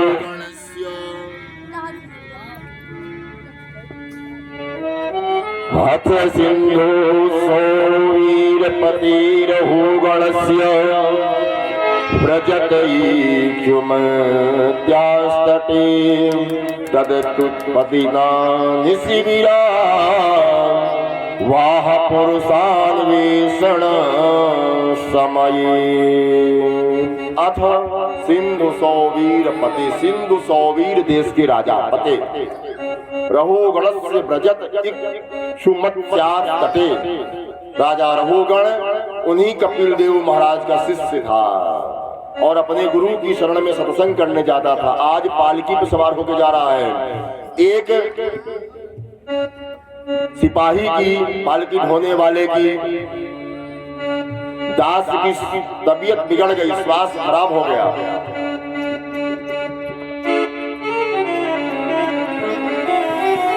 और पालकी नीचे उतार दिया। राजा ने कहा कि किसी को ढूंढ के लाओ, मुझे गुरुदेव की शरण में पहुंचना है। और जब उसके दास जा करके वन में देखा, जब भरत जी महाराज खाए पिए बिल्कुल व्यवस्थित बैठे भगवान भजन कर रहे थे, देखे इनसे अच्छा कोई हो ही नहीं सकता है। जब भरत जी महाराज ऐसे क्यों थे, एक छोटी सी दृष्टांत आपको सुना दे रहा हूँ। चिंता नहीं थी, चिंता जिंदा को जलाती है और चिता मुर्दा को जलाती है। एक बार ये बनारस के पास की रामलीला बहुत प्रसिद्ध थी, अभी भी शायद होती होगी, जो लोग बनारस गए होंगे। बहुत प्रसिद्ध रामलीला थी। हनुमान जी के साक्षात वो पात्र बड़े सुंदर सुंदर रहा करते थे, मतलब समझो कि साक्षात आ गए होंगे। राम जी की कृपा से हनुमान जी का जो पात्र करने वाले व्यक्ति थे उनका स्वास्थ्य बिगड़ गया, और जिस दिन स्वास्थ्य बिगड़ा उस दिन मंच पे रावण दरबार की झांकी थी। हनुमान जी का विशेष रोल था। हनुमान जी का रोल करने वाले पात्र का स्वास्थ्य बिगड़ गया, वो असमर्थ हो गए करने में। मंडली के लोग बड़े परेशान हुए, कार्यकर्ता के कहां से ले आवे, पब्लिक जो है तो जय जयकार कर रही है कि हनुमान जी बहुत सुंदर है, बहुत अच्छे हैं, उन्हीं बजरंग बली को देखना है, वही बजरंग बली चाहिए। कैसे आनंद आवे, जनता नाराज हो जाएगी, पब्लिक नाराज हो जाएगी, दर्शक नाराज हो जाएंगे, ठीक बात नहीं है। बहुत प्रयास किया, किसी ने बताया कि हाँ राम जी की प्रेरणा से एक हलवाई रहता है, अगर वो सेट हो जाए तो देख लीजिए। सभी कार्यकर्ता गए, हलवाई शरीर से बढ़िया थे। भाई हनुमान जी को पात्र करने के लिए सब कुछ वसील हो तब तो रोल करेंगे ना। कार्यकर्ता पहुंचे, देखे बिल्कुल गए, बिल्कुल फिट है, बढ़िया है, और हम इनको बना देंगे, बिल्कुल व्यवस्थित लगेंगे, कोई कमी नहीं। उनसे आग्रह किया गया कि भाई साहब आज एक दिन की बात है, आप हनुमान जी का रोल कर दो। उनका नाम था भगेलू हलवाई। भगेलू भाई साहब बोले ना ना ना मैं नहीं कर पाऊंगा, मेरी इतनी सामर्थ्य नहीं है, पात्रता नहीं है, तो कैसे करूंगा, मुझे रहने दीजिए महाराज। बहुत आग्रह करने पर तैयार हो गए, चलो कोई बात नहीं, कार्य करता हूँ, समझाया कुछ करना नहीं है, हम आपको तैयार कर देंगे बिल्कुल। अब झांकी है रावण की और हनुमान जी की रावण दरबार की झांकी है, आपको खड़े रहना है, कुछ करना नहीं, ना कुछ बोलना है ना कुछ करना है, केवल खड़े रहना है बिल्कुल तैयार होकर को। बघेलू हनुमान सोचा अगर खड़े रहना तो कोई बात नहीं, कर लेंगे, मामला बन गया। ले आए और तैयार करके जब श्रृंगार करके रावण की दरबार की झांकी लगी थी, मंच पर दर्शक देख रहे थे हनुमान जी आएंगे, और जब बजरंग बली के रूप में भगेलू लगाए, बजरंग बली को देखकर दर्शक जय जयकार करने लगे, तालियों गड़गड़ाहट की बजरंग बली की जय। आज की बजरंग बली क्या पूछना, अब बजरंग बली झांकी बिल्कुल मेंटेन कार्य करता नजर मिलाए हैं, बिल्कुल चिंता नहीं करना है। इतनी पब्लिक बैठी थी, दर्शक बैठे थे, भगेलू हलवाई पात्रता है नहीं, डर रहे थे, कांप रहे थे बेचारे। और तब तक रावण तलवार निकाले नंगी, पैर पटके मंच पर, लंका जलाने वाला वो हनुमान मिलेगा तो गला काट देंगे, भगेलू हलवाई के प्राण छूटे। जो हुआ सो आज गए काम से ही, छोड़ेगा नहीं रावण, पात्रता है नहीं। परेशान आज बजरंग बली, कांप रहे हैं, कार्यकर्ता नजर मिलाए हैं, कुछ नहीं होगा, कुछ नहीं होगा, चिंता मत करो, ये केवल पात्र है, कुछ करेंगे नहीं, अभिनय करना है, कुछ नहीं करना है, चुपचाप खड़े रहो, कोई मारेगा नहीं तुमको। नजर से नजर बात कर रहे भगेलू बजरंग बली कांपे जा रहे हैं। तब तो दूसरी बार पैर पट गए, रावण अशोक वाटिका जानने वाला बजरंग बली हनुमान मिलेगा, गला तलवार चमकाए, हनुमान जी कांपने लगे। तीसरी बार तलवार निकाला रावण और पैर पटका बड़ी जोर से, हनुमान जी गदा फेंक के चरणों में लेट गए, मैं भगेलू हलवाई हूं, आप मुझे मत मारो, कल बजरंग बली आएंगे तुमको मारना, मैं भगेलू, मुझे छोड़ दो। मारा पात्रता नहीं होने के कारण मामला बिगड़ जाता है। जब पात्रता ना हो, क्यों खाए पिए तो बहुत मस्त, कोई बात नहीं है, लेकिन पात्रता भी होनी बहुत जरूरी है। इसलिए ये कथा मतलब एक दृष्टांत संदेश भी देता है आपको, जितनी सामर्थ्य हो उतना ही पैर पसारना, उतना ही पैर फैलाना, उतना ही श्रृंगार शौक करना।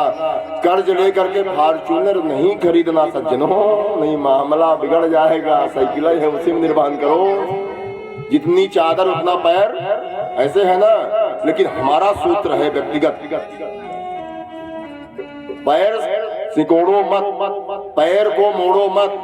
चादर अगर छोटी है तो चादर बड़ी करने का प्रयास करो, बड़ी चादर खरीदो और खूब आराम से जाओ। मतलब अपनी व्यवस्था को बढ़ाओ, अपनी कमाई बढ़ाओ, मेहनत करो, सब कुछ आनंद होगा। लेकिन जितनी पात्रता है, दिखावे का जीवन नहीं जीना।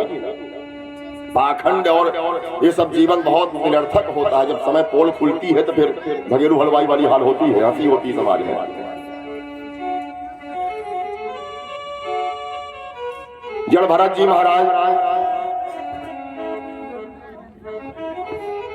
कोई चिंता तो थी नहीं, इनको भगवान के भक्त थे।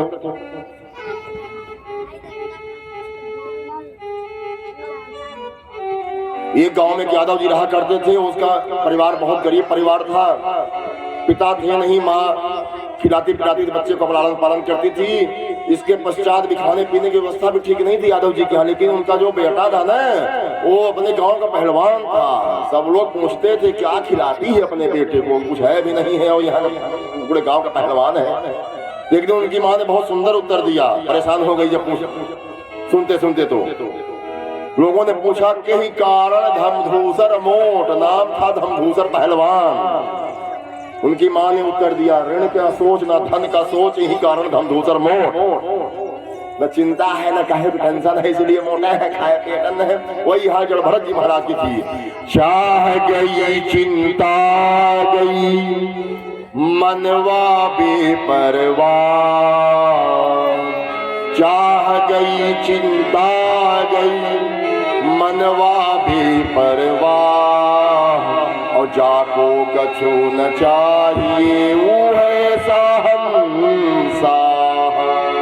चाहत से चिंता बढ़ती है, साइकिल है, फॉर्च्यूनर की चाहत है, बगले की चाहत है, बिल्डिंग की चाहत है, एप्पल फोन की चाहत है आप लोगों के लिए।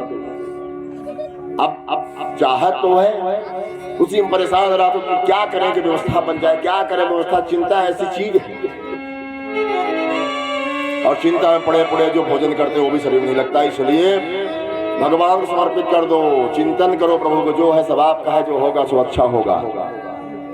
भरत जी महाराज को देखे और ले जाकर के पालकी में लगा दिया। रहुगण की पालकी आगे चली। जड़ भरत जी महाराज संत स्वभाव, हर आत्मा में परमात्मा को देखने वाले जीव जंतु देखते थे तो उछल पड़ते थे बचाने के चक्कर में कि किसी जीव जंतु के ऊपर हमारा पैर न पड़ जाए, कोई जीव जंतु हमारे पैर के नीचे न आ जाए। और जब उछलते तो राजा रहुगण की पालकी सर से टकराती और डांटता, कई बार डांटा। कौन है? तीनों लोगों ने कहा नौका है महाराज, नया वाला। फटकारा, राजा की पालकी है, खींच चलो नहीं दंड मिलेगा। महाराज भरत क्या फर्क पड़ना है, जो सो कहते रहो। जब कई बार हुआ तो राजा रहुगण पालकी से कूद पड़ा, तलवार निकाल दिया, मैं तुम्हारा गला काट दूंगा, मैं राजा रहुगण हूँ। समझाने में बात समझ में नहीं आती है। और जब इतना किया तब महाराज जड़ भरत बोल पड़े। आज क्यों बोले?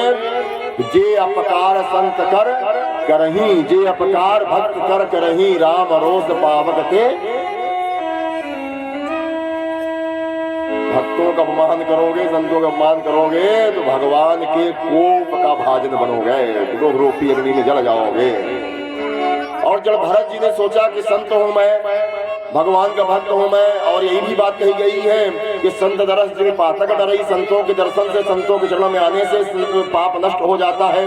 और अगर ये मेरा अपमान करेगा और इसका पाप का भागीदार बनेगा, इसको दंड मिलेगा, तो ये बात गलत हो जाएगी कि संतों के दर्शन से पाप नष्ट हो जाता है। आज भरत जी बोल पड़े, किसको काटेगा? तो तू भी मरा है, तेरी तलवार भी मरी है, किसको काटेगा? मैं आत्मा हूं। जड़ भरत जी महाराज जब इतना बात बोले तो रहुगण तलवार फेंक कर चरणों में गिर गया। कौन है आप? मेरे गुरुदेव हो सकते हैं, भगवान हो सकते हैं। इतनी गहरी बात मैं समझा नहीं महाराज, मेरी तलवार क्यों नहीं काट सकती? तब उपदेश दिया है महाराज। जब भरत जी ने राजा रहुगण को एक छोटा सा दृष्टांत सेठ का बताया, हम उसका आपको सार बता दे रहे हैं क्योंकि कथा आगे ले चलनी है। सार कथा के इतना निकला उसका कि समय रहते गुरु मंत्र ले करके, समय रहते प्रभु का भजन करने का आसरा ले लो, प्रभु से पक्का संबंध कर लो। गुरु मंत्र नहीं लोगे तो पक्का संबंध नहीं होगा, तार नहीं जुड़ेगा, भजन भाव का परिणाम बहुत कम मिलेगा। गुरु मंत्र लेकर के भगवान के पथ की ओर अपनी तैयारी कर लो। जब समय 50 पार कर जाए तो एक क्या वन 2 साल का समय रहता है वन जाने के लिए, लिखा है ना वन, यही पढ़ते हैं ना। एक क्या वन 50 पार करो तो वनवासी जीवन व्यतीत करने लगो, बहुत प्रभाव मत रहो। जो मिल जाए प्रसाद पालो, आराम से घर में भजन करो, घर नहीं छोड़ के जाना। पता लगा हम कथा सुना के जाएंगे, 4 लोग चल रहे थे, हमको फिर कहने लगे गुरु जी अच्छी कथा सुनाए, हमारे बापू चले गए जंगल चले गए तपस्या करने। ऐसा घर में ही रहना, भगवान का भजन करना। और रहुगण को बहुत सुंदर संदेश दिया। राजा रहुगण को बात समझ में आ गई। क्यों मरी है तेरी तलवार? क्योंकि मैं आत्मा हूँ, तुम्हारी तलवार मेरे शरीर को काटेगी, मुझे नहीं काट सकती। तो तुम भी मरे हो, तुम्हारी तलवार भी मरी है। जब मुझे काट ही नहीं सकती तो क्या बात का तलवार दिखा रहे हो? और तुम भी मरे हो, कुछ नहीं है, आत्मा हो। और वही सुखदेव जी परीक्षित कहते हैं, अरे परीक्षित तुम आत्मा हो, और आप लोग भी जान लीजिए आप आत्मा हो, कोई नहीं मरेगा, सब अमर हो। अमर कथा है, अमृत प्रदान करती है, मरेगा शरीर, आत्मा नहीं मरेगी। और राजा रहुगण चरण शरण में समर्पित होकर के चला जाता है। जड़ भरत जी महाराज एक दिन, एक राजा हमारे उसके संतान नहीं हो रही थी, भील नाम का राजा, माँ काली का उपासक था, संकल्प किया था मेरी संतान होगी तो मैं नरबलि चढ़ाऊंगा। संतान हुई और समय आया, एक बालक को पैसे पर खरीद करके झूठ बोल करके लाके महल में रखा, बहुत खिलाया पिलाया, प्रातः काल बलि देना था। आगे से कोई भक्त वहां दासी थी, उसने जाके उसको बता दिया कि तेरी बलि दी जाएगी, भाग जा। और रात में वहां भाग गया। सुबह बलि का मुहूर्त था, राजा भील ने अपने सिपाहियों को भेजा कि जा करके जो कोई मिले उसको ले आओ, मुझे माँ काली को बलि देना है। महाराज जड़ भरत ही मिले। इतना संकट आया महाराज जड़ भरत के जीवन में, यही मिले, पकड़ के ले गए। बहुत खिलाया पिलाया, आज जड़ भरत जी महाराज गदगद हो गए। पहली बार इतना सुंदर भोजन पाए, देखो प्रसन्न हो गए, गाय मुस्कुरा मुस्कुरा के। और जब खा पी लिए प्रसादी, जब भोजन पानी पा लिए, तब ले जाया गया जहाँ बलि होती है। और जब वहां ले जाया गया महाराज जड़ भरत ने देखा तो सर झुका दिए गर्दन अपना। भील ने सोचा गजब का व्यक्ति है, जान रहा फिर भी गर्दन। राजा ने कहा तुमको डर नहीं लग रहा है? जड़ भरत जी ने बहुत सुंदर उत्तर दिया, जब आप रस मलाई रसगुल्ला पूरी कचौड़ी पकौड़ी खाए तब नहीं बुरा लगा तो अब सर कटाने में क्यों बुरा लगेगा? जब आप भोजन प्रसाद पवा रहे थे तरह तरह का व्यंजन, तब तो बड़ी खुशी हुई। अब जब उस भोजन का परिणाम सामने आ रहा है, आपके हम किसी काम आ रहे हैं तो क्यों बुरा माने? गर्दन काट लो आप, इसीलिए तो तैयारी किए हो, तलवार है। परंतु तब भी राजा को बुद्धि नहीं आई, तलवार निकाला और तलवार निकाल के मारता, गले पर प्रहार करता। तब तक माँ काली की मूर्ति से माँ काली का प्राकट्य हो गया क्रोध में, लाल लाल बड़ी बड़ी आंखें। जब तक तलवार उसकी शरीर में पहुंचती, गले पहुंचती, उससे पहले माँ काली ने शरीर राजा भील के गर्दन को धड़ से अलग कर दिया। मतलब इतने बताने में समय लग रहा, पलक झपकने से भी कम समय लगा, बिजली की गति से सब कुछ हो गया। माँ माँ माँ माँ माँ क्रोध में नाच रही है, बहुत क्रोधी। जड़ भरत जी महाराज चरणों माँ माँ माँ क्षमा, माँ दया, माँ छया, माँ क्षमा, बाही माँ माँ माँ माँ। बहुत देर बाद माँ का क्रोध शांत हुआ, पुत्र मुझे क्षमा कर दो, यह मेरा भक्त था। अगर किसी का भक्त गलती करता है तो उसके ईश्वर को उसका जाता है, किसी का पुत्र गलती करता है उसके पिता का दोष जाता है, दोष लगता है, किसी के शिष्य गलती करता है तो गुरु को दोष लगता है। आज माँ क्षमा मांग रही है कि मुझे क्षमा कर दो, मेरा भक्त था। और माँ के चरणों में जड़ भरत जी महाराज चरणों में लेट गए। माँ ने कहा वरदान मांगो पुत्र। जड़ भरत जी ऐसे होते हैं संत विद्वान ब्राह्मण। जड़ भरत जी महाराज ने कहा माँ अगर कुछ देना चाहती है इसको जीवित कर दे माँ, इसकी बुद्धि बिगड़ गई और इसको जीवित करके इसकी बुद्धि शुद्ध कर दो माँ, इसका जीवन ध्यान दे दो। माँ ने वही किया और आज भगवान के धाम के अधिकारी बने। इस कथा को प्रणाम करते हुए हम आप लोगों को ले चलते हैं महाराज अजामिल की कथा है। समय भी हो गया है।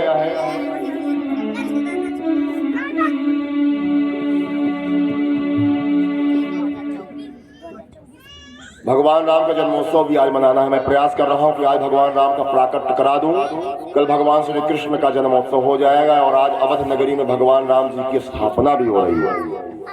और कथा के अनुसार, श्रीमद् भागवत कथा के अनुसार सबसे पहले राम जी का जन्म है, तब भगवान श्री कृष्ण का जन्म है। आप लोगों ने सुना होगा पहले रामावतार की कथा है, राम की कथा है, तब भगवान श्री कृष्ण की कथा है। कथा संदेश देती है कि बिना मर्यादा में रहे ईश्वर को पाना संभव है, संभव नहीं है।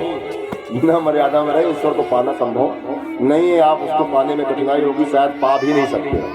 पहले राम को समझो तब भगवान श्री कृष्ण की लीला समझ में आएगी, क्योंकि कृष्ण की लीला देख करके 4 सर का ब्रह्मा भी जो है तो नहीं समझ पाया। भगवान है मर्यादा पुरुषोत्तम। भगवान राम ने जो किया है उनके आदर्शों का पालन करिए, वो करने का प्रयास करिए। भगवान कृष्ण ने जो कहा है उसको करिए, भगवान कृष्ण ने जो किया है उसको करने का प्रयास करोगे तो सफल हो जाओगे। भगवान राम की कथा आती है तो हम आप लोगों को अजामिल महाराज की कथा थोड़ी देर में आपको सुना के 5 बज रहे हैं। अजामिल जी कथा को प्रणाम करते हैं। अजामिल महाराज कथा कल हम जब बैठेंगे, आप लोग समय से आते भी नहीं, देखिए भी संध्या हो रही है ना, अभी सब लोग आएंगे, कुछ लोग घर से चलेंगे।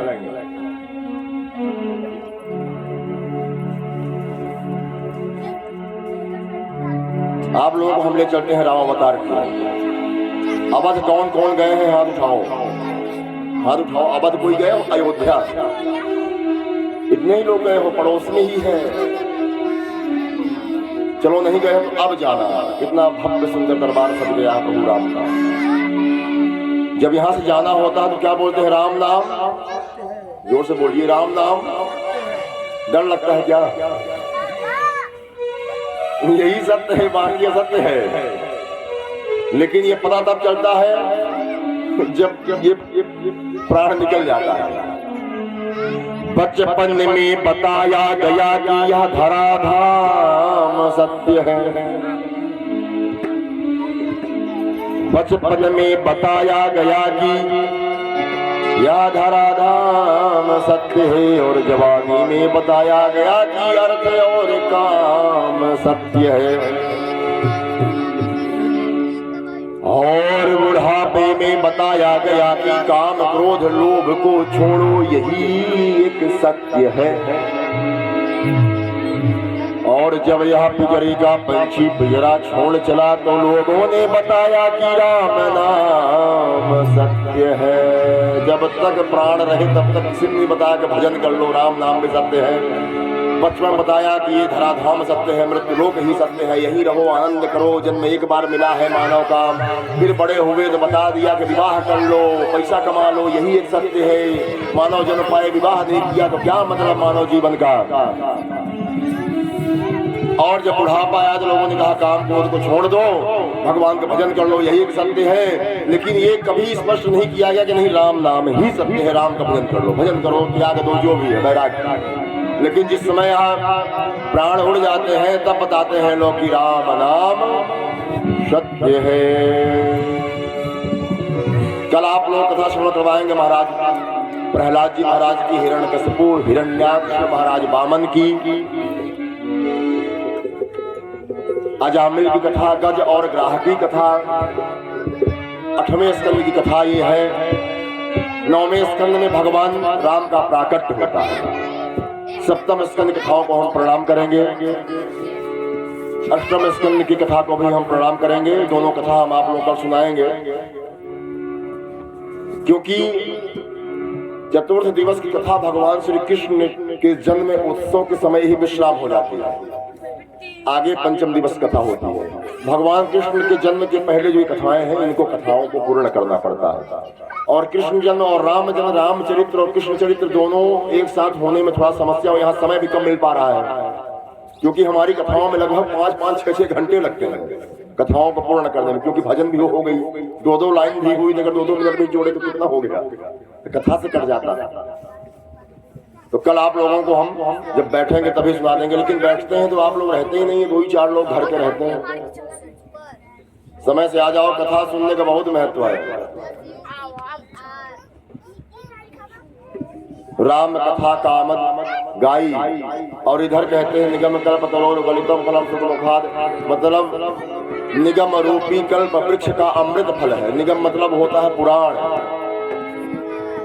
राम का में यदि बोध यदि सा निगम, और कल्पतरु का मतलब होता है कल्प वृक्ष। कल्प वृक्ष का अर्थ होता है संकल्प मात्र से, कल्पना मात्र से उस वृक्ष के नीचे जो आप कल्पना करोगे वो आपको प्राप्त हो जाएगा। ऐसा है श्रीमद् भागवत कथा, जो भी आप संकल्प करोगे हर कथा में वो आपको प्राप्त होगा 1 वर्ष पर्यंत। मन और आत्मा शुद्ध और पवित्र हो, पड़ोसी का दुख नहीं मांग लेना कि पड़ोसी की जमीन कब्जा हो जाए, पड़ोसी की बेईमानी की मुकदमा नहीं। सात्विक संकल्प करोगे तो पूर्ण होगा। तो कल्पतरु है, सुख मुखाद मितद्रव संयुतम, शुकदेव जी का मुख लगा है, इसलिए ये मीठा भी है। या यूं कह लीजिए कि शुक रूपी पक्षी इसमें मुख लगा दिया तो मीठा है, या तो मीठा था तो मुख लगाया है। क्योंकि हम लोग बचपन में सुने हैं कि जो अमरूद हो चाहे आम हो, अगर तोता उसमें मुख लगा देता है तो ये पक्का रहता है कि मीठा होगा। इसलिए ये पक्का है कि कथा भी मीठी है, कल्याणकारी है, क्योंकि ये सुख का मुख लगा है। शुक मुखाद मतद्रव संयुतम पिबति भागवतम रसमालयम। रसमालय का अर्थ होता है कि जहाँ से रस की उत्पत्ति होती है, विद्यालय, विद्या की उत्पत्ति।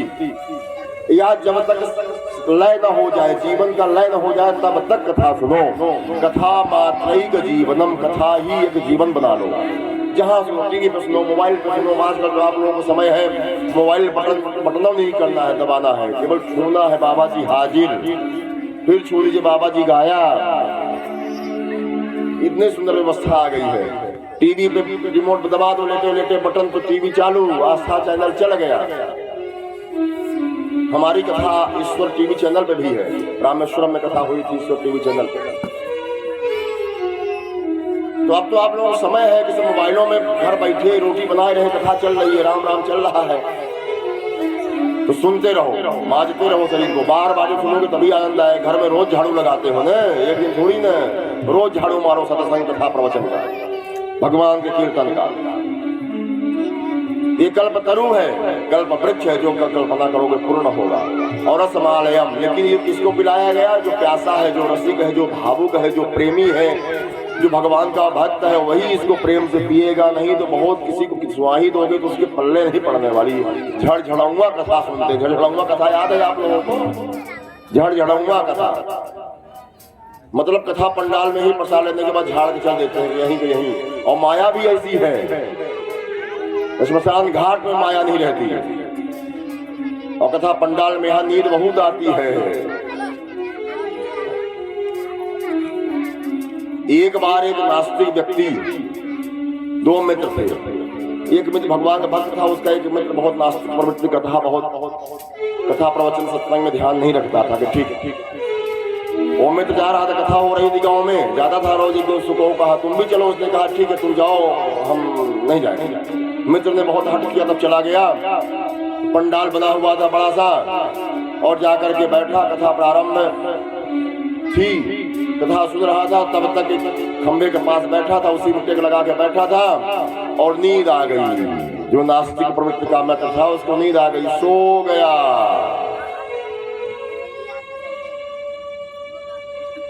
कथा सुनते सुनते जब निद्रा आ गई, सो गया टेक लेकर के। कुत्ता आया, पैर उठा दिया, कथा पूरी हो गई, पंचामृत बंट गया। जाते समय एक मित्र ने कहा, जो कथा सुनने आया था, कि मित्र पंचामृत कितना मीठा था ना। नास्तिक मित्र ने कहा कि क्यों मित्र, तुम्हारे भगवान के दरबार में भी पक्षपात होता है क्या? युवा मित्र ने कहा कि क्या पक्षपात हुआ भाई? कहा तुम कह रहे हो पंचामृत मीठा था, मुझको तो पंचामृत खारा खारा लग रहा था। बोले सियावर रामचंद्र की। तो दूसरे मित्र ने कहा जो भगवान कथा में आकर सो जाते हैं ना, उनको पंचामृत खारा ही लगता है, लेकिन यहाँ आकर के सोने का भी फल है। सरौता, श्रोता और श्रोता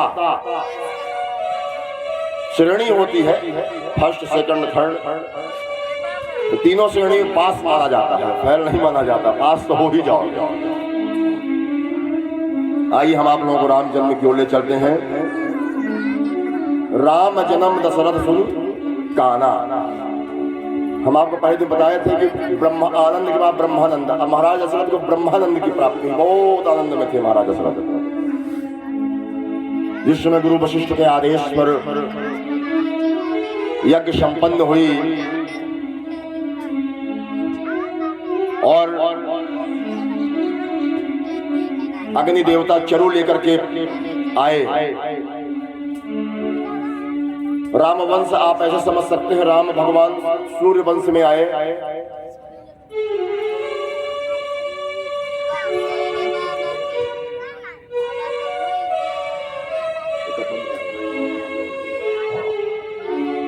भगवान राम सूर्य वंश में आए।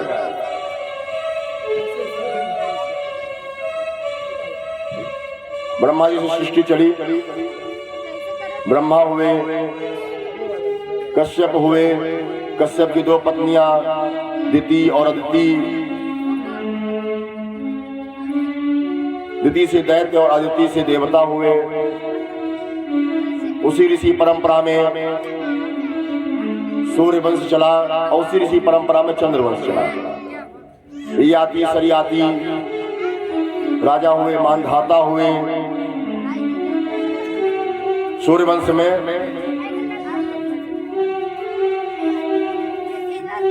हरिश्चंद्र हुए, महाराज रघु हुए।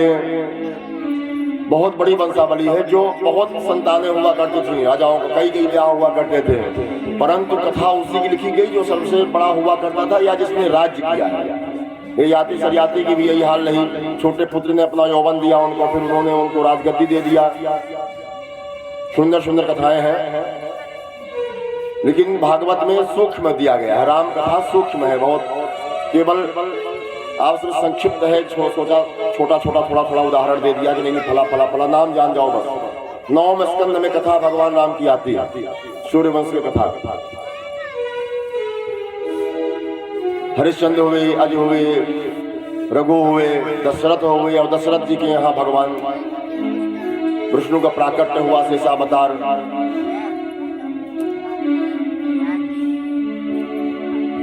जब वह सुबह समय आया तो महाराज दशरथ अपने गुरुदेव के पास गए। जब उनको ग्लानि भाई ग्लानि मोरे सुन नाही, गुरुदेव शरण में जाकर के जब उनसे अपनी व्यथा को व्यक्त किया तो वशिष्ठ जी महाराज ने कहा तुम पुत्र कामेश को कराओ, तुमको दिव्य संतान की प्राप्ति होगी। तब उनको स्मरण आया कि हमको भगवान ने वरदान दिया था, और वैसा ही किया। चरू लेकर के, खीर लेकर के अग्निदेव प्रकट हुए, और जैसा जैसा अग्निदेव ने बताया उसी प्रकार से तीनों रानियों में उसका विभाजन कर करके बांट दिया। एक बार भूपति मन माही, भई ग्लानि मोरे सुत नाही। तब क्या हुआ, गुरु गृह गया तुरत महिपाला, शरण लागी करी विनय विशाला। चरणों पढ़ करके विनती किया। तब घर धीर हुई सुदचारी, त्रिभुवन विदित भगत भय हारी। 4 संतान होगी जो संसार का कष्ट दूर करेंगे। श्रृंगी सही वशिष्ठ बुलावा, पुत्री काम शुभ जय के करावा। श्रृंगी ऋषि को बुला करके महाराज दशरथ को बिटिया भी थी, शांता नाम थी, और उसका ब्याह हो चुका था। जिस समय विश्वामित्र भगवान राम को मांगने आए थे ना, कन्या का विवाह हो चुका था। महाराज दशरथ कहते नहीं है को नाथ सकल संपदा तुम्हारी, मैं सेवक समेत सुत। यही कहते हैं कि प्रभु आपका दास चरणों उपलब्ध है, मैं सेवक समेत सुत नारी। सुता की बात कहीं नहीं कहा है, मतलब ये सिद्ध करती है कि उनका ब्याह हो चुका था।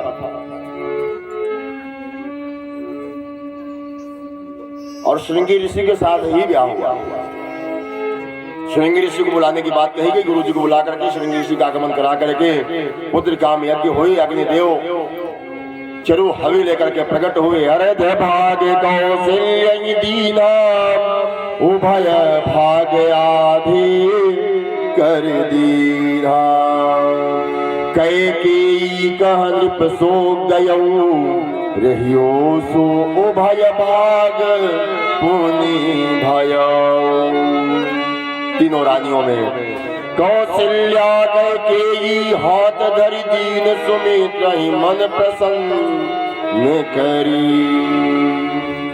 भागों में बांट करके और बतला दिया। और शुभ समय आया, गुरुदेव की कृपा से, संतों की कृपा से, अग्निदेव जी की कृपा से, यज्ञ के प्रभाव से चैत्र मास की सुंदर पावन समय, चैत्र में भगवान सूर्य मेघ राशि पर रहते हैं। प्रचंड स्थिति में फुल ऊर्जा में रहते हैं भगवान सूर्य। मेघ राशि भगवान सूर्य की उच्च राशि है, और उस समय की धूप तो क्या पूछना है। घर मकान के अंदर भी जो है शांति नहीं मिलती है, इतनी तेज धूप होती। परंतु आज देखिए क्या समय, सूर्य वंश में भगवान अखिल ब्रह्मांड नायक का अवतार हो रहा है।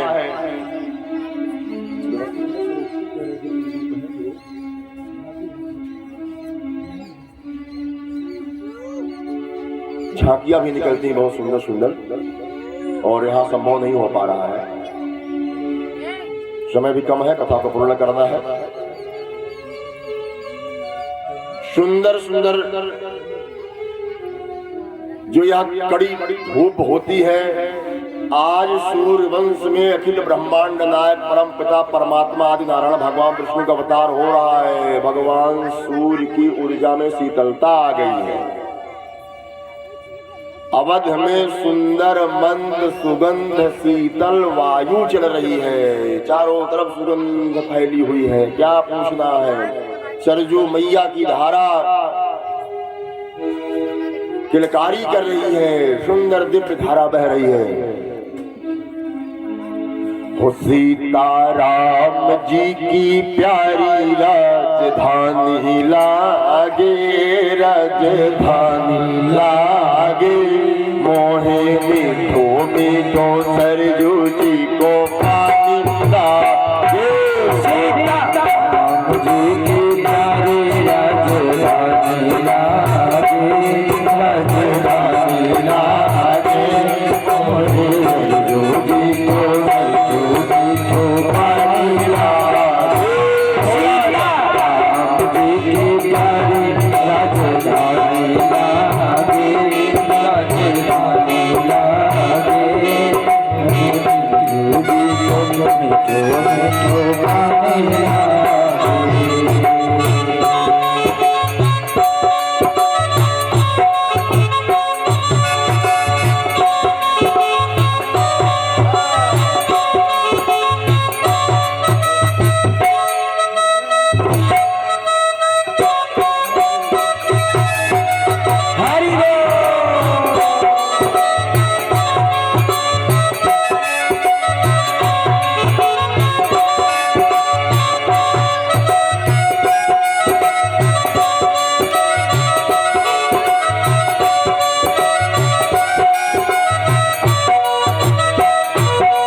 ऋतुओं में शीतलता आ गई, धूप में शीतलता आ गई। अवध में आनंद का उत्सव हो गया है। फूल पत्तियों की सुगंध बढ़ गई है।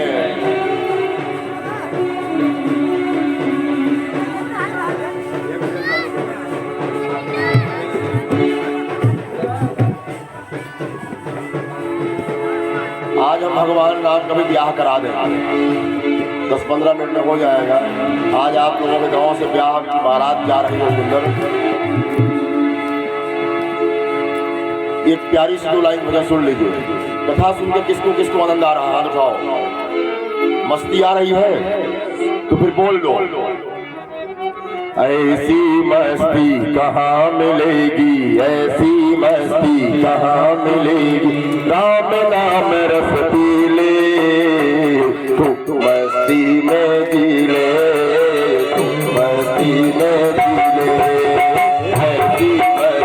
कहाँ मिलेगी, ऐसी मस्ती कहाँ मिलेगी। नाम नाम रस पी ले, तू मस्ती में जी ले, मस्ती में जी ले, तू मस्ती में जी ले।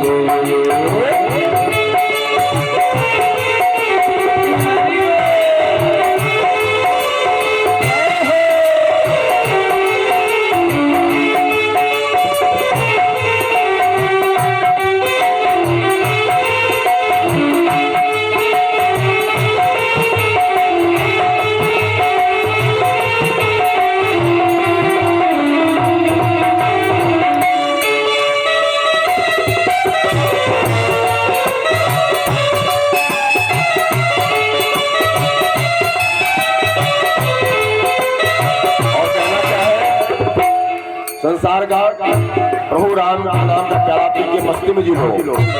लख 84 भटक भटक कर मानस काया पाई, लख 84 भटक भटक कर मानस काया पाई। धोखे जग में फंसा हुआ है, सारी सुध बिसराई, सारी सुध बिसराई, समय सबल जपा करे, अब भी समय सबल जपा करे। मंथन कर ले भूले, जी ले, मस्ती में जी ले, ऐसी मस्ती कहाँ मिलेगी, ऐसी मस्ती कहाँ मिलेगी। नाम नाम रस पी ले, मस्ती में जी ले, मस्ती में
बाजा बज रहा था, मुझे कथा समझ में आ गई तो भजन आपको सुना रहे हैं। इसके लिए